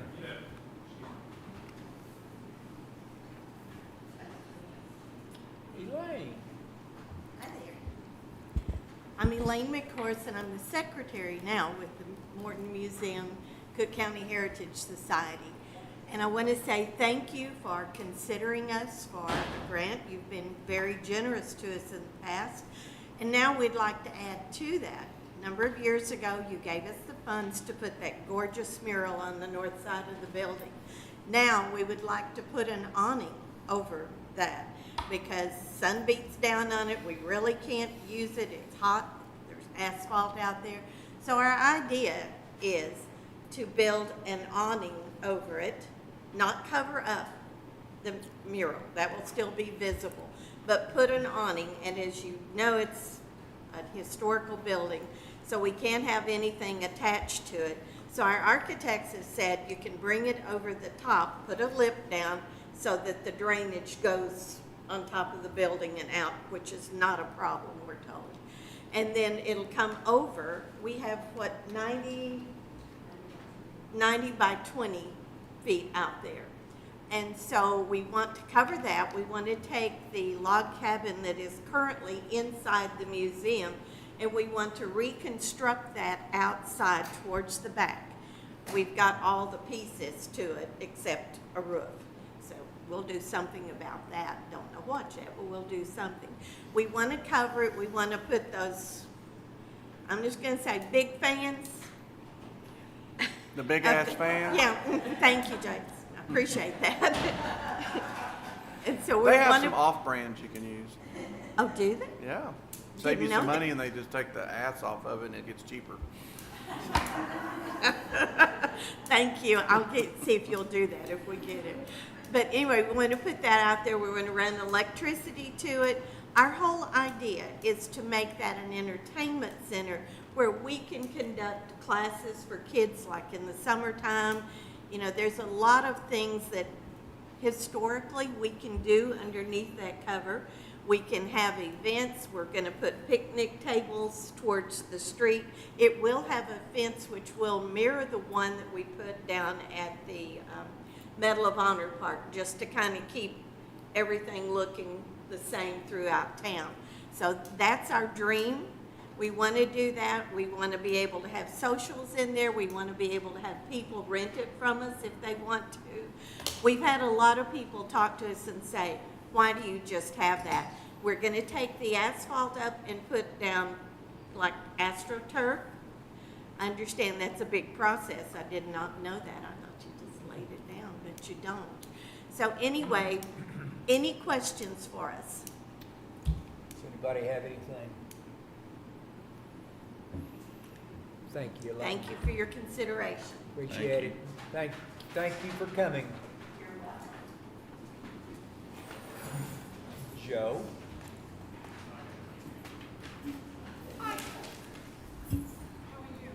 Good, how are you doing? Good, it's good to see you on Friday. On what? On Friday. Oh, good to be So there. I am here representing the Cook County Arts Council. We're an umbrella for Gainesville Area Visual Arts, Dolce Canton Children's Choir, which is what Susan heads up, North Central Texas Chorale, which is what Charles heads up, and Gainesville Swing Orchestra, which is Dean Patterson.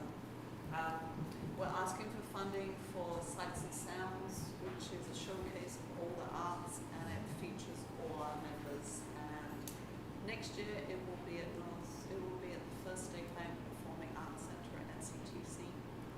This year we had to have it at the school, so we're going back to where we normally have it. So we are kindly asking for some funding. Very good. Anybody have any questions? Can I let Susan speak and then Charles speak? Sure. Is that okay? Go right ahead. It won't be too long. It'll be short. I got to come last year and tell you all about Dolce Canto Children's Chorus of Cook County, and I think it may have been something new to some of you because we started in 2019, took a little break in 2020 in that time, but we've been going back now for 3 years, and we do represent, we've got students that represent all of our county schools as well as St. Mary's and our homeschool network that is also countywide. And we have one young lady that comes up from Lake Dallas because she likes us better than anything down in that area. So we have a really good group of singers. It's very educational for them, plus we get to perform. We welcome performance opportunities besides doing our own concerts. The cost for us for Sights and Sounds and any other performances that we do, the kids pay or the parents pay for the kids' uniform shirts, basically. Other than that, the money goes to providing folders and pencils. On the music, as Gabrielle explained, it's not cheap. You can't just run off copies of music. You do have to buy the originals. And so for us, it's about $50 a piece for a song that we learn. And we are actually expanding two things that we want to expand into. One is we have one young lady that has aged out of singing in the group, but she is she's very interested in pursuing choral music as a future. And so we're going to have a student director this year, and she's going to learn along with us. And then we're also looking at the possibilities of doing, right now our season runs in the fall and spring during the school year. We'd like to add a summer workshop kind of thing. So that's Dolce Canto, Children's Chorus of Cook County. Thank you. My name is Charles Ashley. I'm the secretary for the North Central Texas Chorale. We have a number of members that are always attending our rehearsals and our concerts. We present 3 concerts a year. Our stated mission on our Facebook page says that our mission, website says that our mission is to provide the opportunity for singers in the North Central area of Texas to learn, understand, and sing the finest choral music, and provide the citizens of this area opportunities to enjoy that fine choral music. As such, we're the only non-church, non-school choral organization that presents that music. Our expenses involve, as stated before, the music as well as our director, our accompanist. We will frequently present concerts that involve orchestras, where we pull members in from around the North Texas area to play in our orchestras. And of course, those are fairly expensive as well. With regard to bringing people in from outside the county, not only do we have members that hail from outside the county, but also whenever we present concerts, then those concerts, which entail 3 a year, 1 usually around Christmas time and then 2 in the spring, are people that would be not only from this area, but also outside the county, being friends and family of the members of the choir, as well as the fact that we do advertise in the papers around by submitting information to those papers and publicizing that way. We appreciate your consideration. Any questions? I think so. I don't believe so, Matt. Thank y'all. Thank you very much. Thank you. Not gonna make Dean speak? You just hiding back there? That's good. Gabriel took care of my part.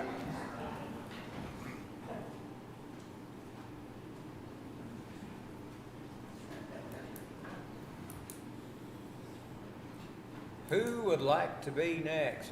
Back on the back row back there. I think I saw you come in quite a while ago. Come on up. Good afternoon. I'm Cameron Green. I am the Director of Fine Arts and Dance here in Gainesville ISD. I was kind of hiding back there because I've not done this process before, so I wanted to kind of see how it was going to go. If they survived, I figured I'd be okay. Good plan. I'm here actually in partnership with the district. We have a need in our district, in our community, that actually extends beyond the scope of the school district. Every summer, local universities put on these music camps, and they cost about $400 to $500 for one singular student to attend. And so I happen to hail from Garland ISD, which is kind of near Dallas. And one thing that I was able to spearhead in that community was a summer music camp. And we partnered with the Dallas Winds to bring in players, members of that organization, and they taught our students for a week-long activity. And at that time, the cost was only $50 to $75. So obviously, as you know this community and this county very well, that's a massive opportunity for all of the students, not just in Gainesville, but across the entire county, to be able to participate. The good news about the way that we're trying to structure this now would be that really anybody in the surrounding counties could benefit from this. And to kind of give you perspective, even in researching for our school facilities, like our district auditorium, we discovered that the Gainesville High School, or the Gainesville ISD auditorium, is only one of its kind for several counties, you know, and so that kind of gives you a picture as to the need within the surrounding areas of just attention and love for all of our fine arts students. So our request was $30,000 to initiate a summer music camp for the students of Cooke County, but then also open it up to all of the surrounding counties. The majority of that expenditure is actually because we're trying to do so in partnership with the local branch of the Marine Band. It's essential to have high-quality professional musicians come in, and of course, you know, you do have to pay for them to actually travel and get here. And of course, they do things in partnership, but speaking directly to how this benefits tourism and hospitality industry here in Cooke County, first of all, several of those events would have to take place probably in hotel conference centers and conference areas. So we would have to be renting space for those students to be able to learn in those facilities. But then, of course, we are trying to set this up to where the ensemble is able to come in whole to do a community night, a community performance that would open up to the entire community. So quite the innovative project. I will tell you numbers, facts, and figures. When we did this in Garland ISD, there was 223 students in its inaugural year. And Dallas has actually done this. Dallas ISD has done this for several years, and I just attended their production this summer. And they average about 400 to 500 students as well. So the fact is we have a unique opportunity to basically attract a lot of families in over the span of about a week because we will strategically schedule performances to where it's not just one evening, but you know, to do basically some programming for our community that is helpful for the students, but then also a great time for the citizens of Cooke County. How is this funded in Garland? In Garland, the students, because we had a high number, we had the students pay $75, right? But then the district also kicked in some additional funds to cover some district personnel. And then also the Dallas Winds were responsible for helping us recruit the talent to actually teach it. So it's a partnership between all three of the entities doing so. That was my question. I think it's a great program, but I wonder if it would fall under hot funds or not. I think But that'll be something we'll just have to discuss and research. So. And I did notice in the application process that, you know, we're talking about longevity and things growing and evolving. And that's one of the beautiful things about this process. You know, I do foresee in the future that number becoming different and us being able to identify different sources of income, you know, but in its infancy as a new idea, as kind of like an incubator, you guys would be very helpful to have the support of the commission. Right. Okay. Well, thank you very much. Anybody have anything else? If not, thank you very much. Thank you. Way back in the back there, are you just, it must be your turn back there, I think. Are you here to present? Yes, sir. All right, well, come and present. Thank you, Judge Rowan. My name is Austin Ryder. I'm here on behalf of the Frank Buck Zoological Society, which is a nonprofit to support the zoo with animal acquisitions and facility improvements. So this is our first time to apply, and what we're here today is it's something we've been working on for about the past 5 years, and looking at a potential new expansion of the zoo just south of the ballparks there in Leonard Park. Susan Clevin, the zoo director, has done an excellent job in forging these relationships, and we have the Powers family that's from the area but now lives in South Texas. They have a bunch of animals that they're working on conservation with and trying to increase the numbers, and they're willing to not only kind of allow us to house these animals, but also put in a large amount of money for the infrastructure to get this built out. So what they're looking to do is to build all the fencing on that area just south of the ballpark. What we're here asking y'all for is about $55,000. That's of a total budget of around $250,000. And y'all's money would go towards two main items. The first item is the sidewalk. That sidewalk would come from the zoo, kind of over by the Gibbons area, and go across the dam or across the berm there. And then the second item would be a shaded area for the viewing of these animals. So in short, you just kind of have one viewing area. You have 3 or 4 different pens, and these animals will be seen. A big part that we are excited about is this would put the zoo visible from I-35. I would think would be great for tourism and visibility that we do have at the zoo here in Gainesville. So that's kind of the long and short of it, and I'll open up for any questions.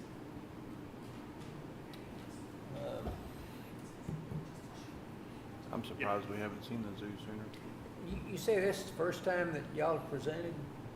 Correct, yeah, and it's one of those things that we're very blessed to have lots of great donors at the zoo, and we don't want to come here and ask for money unless it's something big of this nature. You know, of course, the city's going to play a big part in this because we've got to do the capital improvements, but the city has to provide the feed and the additional staff it'll take to maintain the animals. So we're just trying to help kickstart between private donors or normal donors here in Gainesville with the county as well. I got you. Did you have something that you wanted to say? Go ahead, David. Yeah, my name is David Clevin. I am the husband of Susan Clevin, the director of the zoo, She's actually representing the zoo at a board meeting for a national trade organization that the zoo is a member of. So that's why she's not here today. She's a board member for ZAA. But being involved in every aspect of like trying to develop this project with Alan Powers and Susan, I've kind of like helped them out in planning. And one of the things, I have a background in the zoological world, and this is a project that's like no other that I've seen in the state of Texas as far as exposure for tourism. You know, the traffic that passes by Interstate 35 is about 22 million vehicles a year. And there's no zoo that has the exposure where this new preserve is going to go. Right on Interstate 35, it's going to be visible. So I think that's one reason why coming to you all for this. It is a big project, something that the zoo will really have an opportunity to grow in exposure, but really draw in a lot of tourism, we believe, because of the visibility on 35. I had a question about what other zoos are even in the area here. I really never thought about that before. Never hear of the Sherman Zoo or anything like that. Correct. The Frank Buck Zoo is the only zoo in a four-county area, at least. And of course, it's a zoo that many students and school groups come from southern Oklahoma as well. There's a number of numbers that I believe were submitted in the application as well as far as the reach that the zoo has as far as visitation. But it does touch every county, and we do draw a lot of visitors from Dallas and Tarrant County as well. I don't know if everyone's aware, but most zoos in the state of Texas are located on rivers.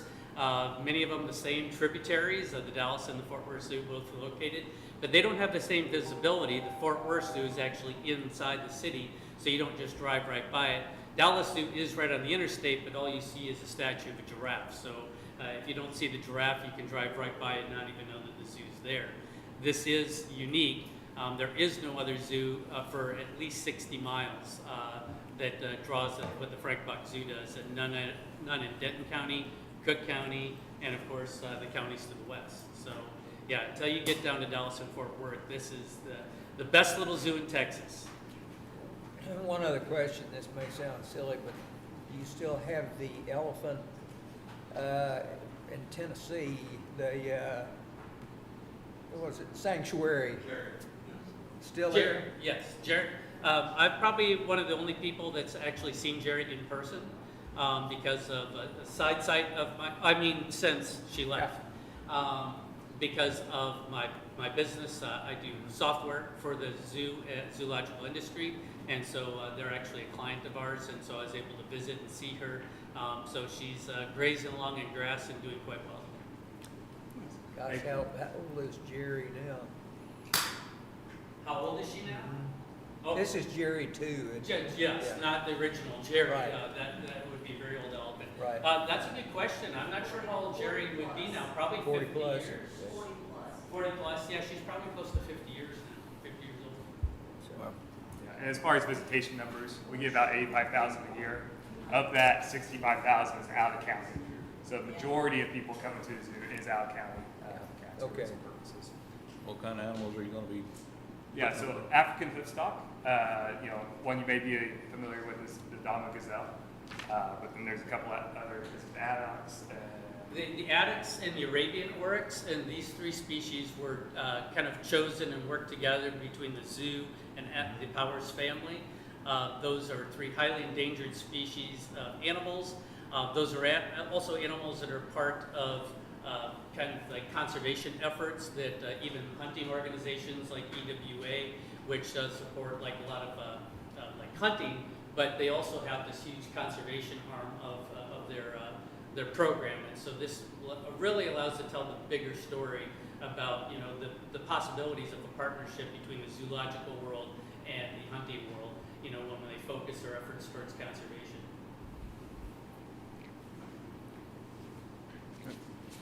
any other questions for? I'm good.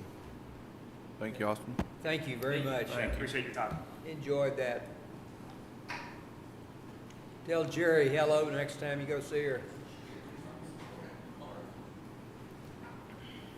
Lynette, are you here just for, I know I'm the president of the Zoological Society, Oh. so I'm here for moral support. okay. And Tommy. For the Medal of Honor.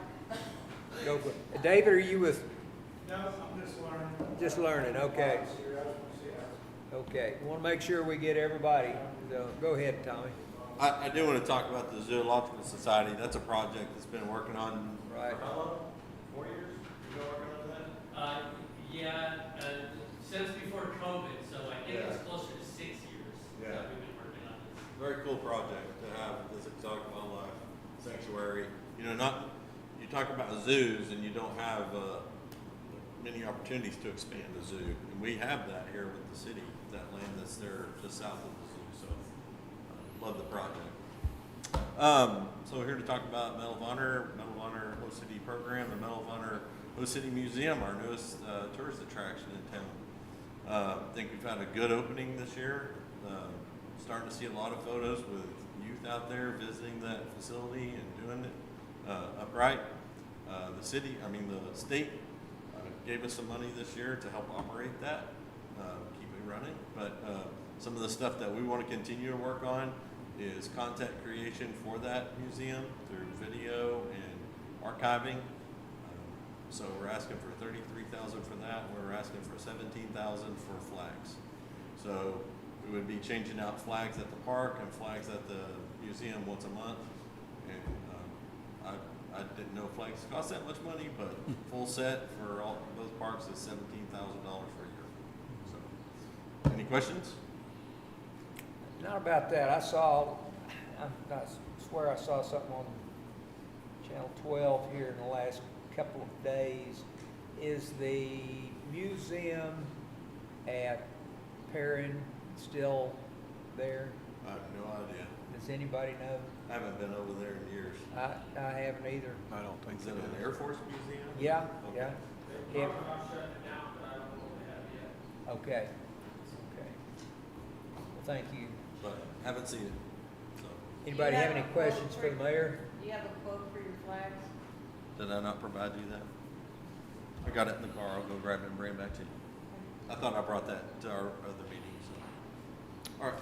Anybody else have any questions for the mayor? Okay, thank you. Thank you. Thank you. Who's next? Is that it? Gainesville Chamber. More? Gainesville Chamber, Do what? the Gainesville Chamber. Nobody jumped up. Yes, anybody? Yeah, Gainesville.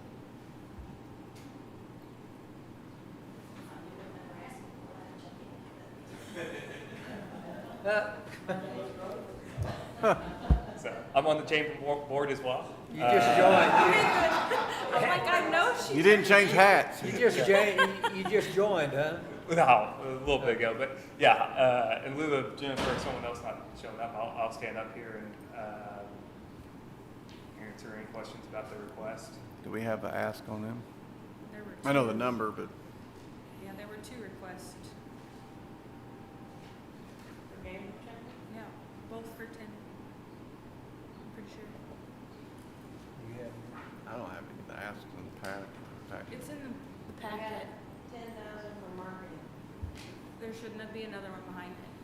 so there's 2 for 10,000? Was it in a separate email? Is that what it was? Okay. Because it was too big to send with the other ones.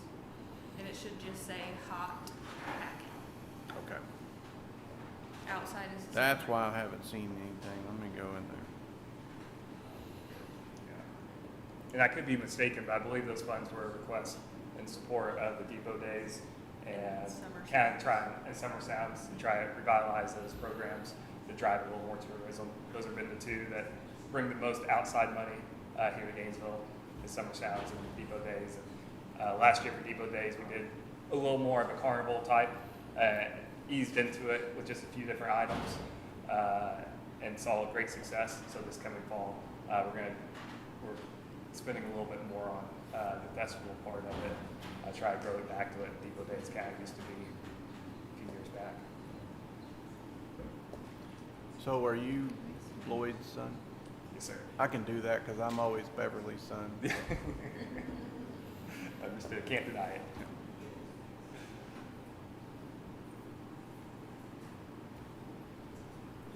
Are you the oldest? No, I'm number 3. You're number 3. Yes, sir. God, that makes me old. Oh, please. Well, if he's old enough to be up here and he's got 2 ahead of him, that makes me old. 'Cause I remember when they were all little. He doesn't know what old is. You got me beat, that's for sure. Yeah.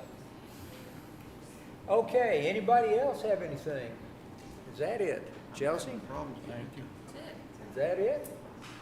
The Parent Air Force Museum is open Wednesday through Saturday, 10 a.m. to 4 p.m. And there's nothing about closing or anything like that? I was in the last instructor class, T-37 instructor class that they had at Perrin back in 70, okay, right before they closed. They even have our class picture on the wall there, so it'd be I'll have to shed a tear if they close the Perrin Museum, I guess. In fact, they even had a T-37, a real T-37 sitting there, floor display there. So, Was it T-37 a Tweety Bird? Tweet, yep. That was it. Good precursor to the F-4. All right, anybody else? Why don't we call it a day then? Motion to adjourn? I have something. You wanna make it? I got Do what? I got an email from Elizabeth. And I gotta yell. Anyways, I got an email from Elizabeth that y'all have to make a decision on the health insurance by the 3rd or TAC gets charged. We have to make a decision on the By the 3rd. insurance by the 3rd, or TAC gets charged. She said, yes, no later than 7/3, TAC gets charged a fee after that date. I don't know why TAC gets charged. I guess TAC is the umbrella organization for, Just a little where we So can we figure it out. either, I guess we have to have a special court. well, we'll have to. Gary gonna be back. July 3rd. Gary still won't be here though. We'll have a, Send him that packet and then look it over, please. Did you get that packet of that insurance? guess we'll have to do it without Gary then. So do y'all wanna have it on the 3rd? I wouldn't cut it that short if No, I wouldn't either. What day is the 3rd? Thursday, Thursday. Let's do it on Tuesday, 1st. so a week from today. Yep. Okay.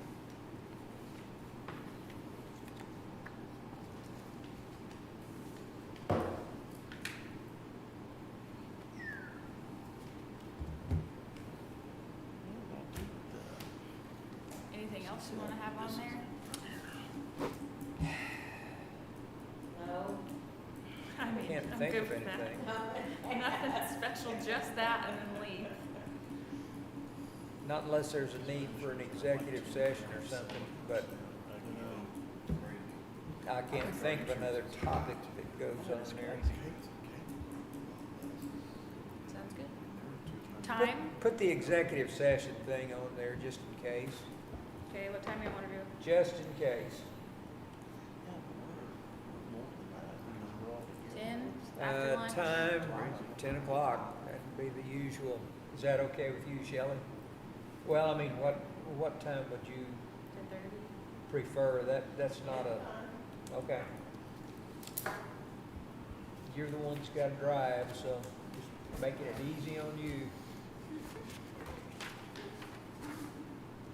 Okay, do I hear a motion?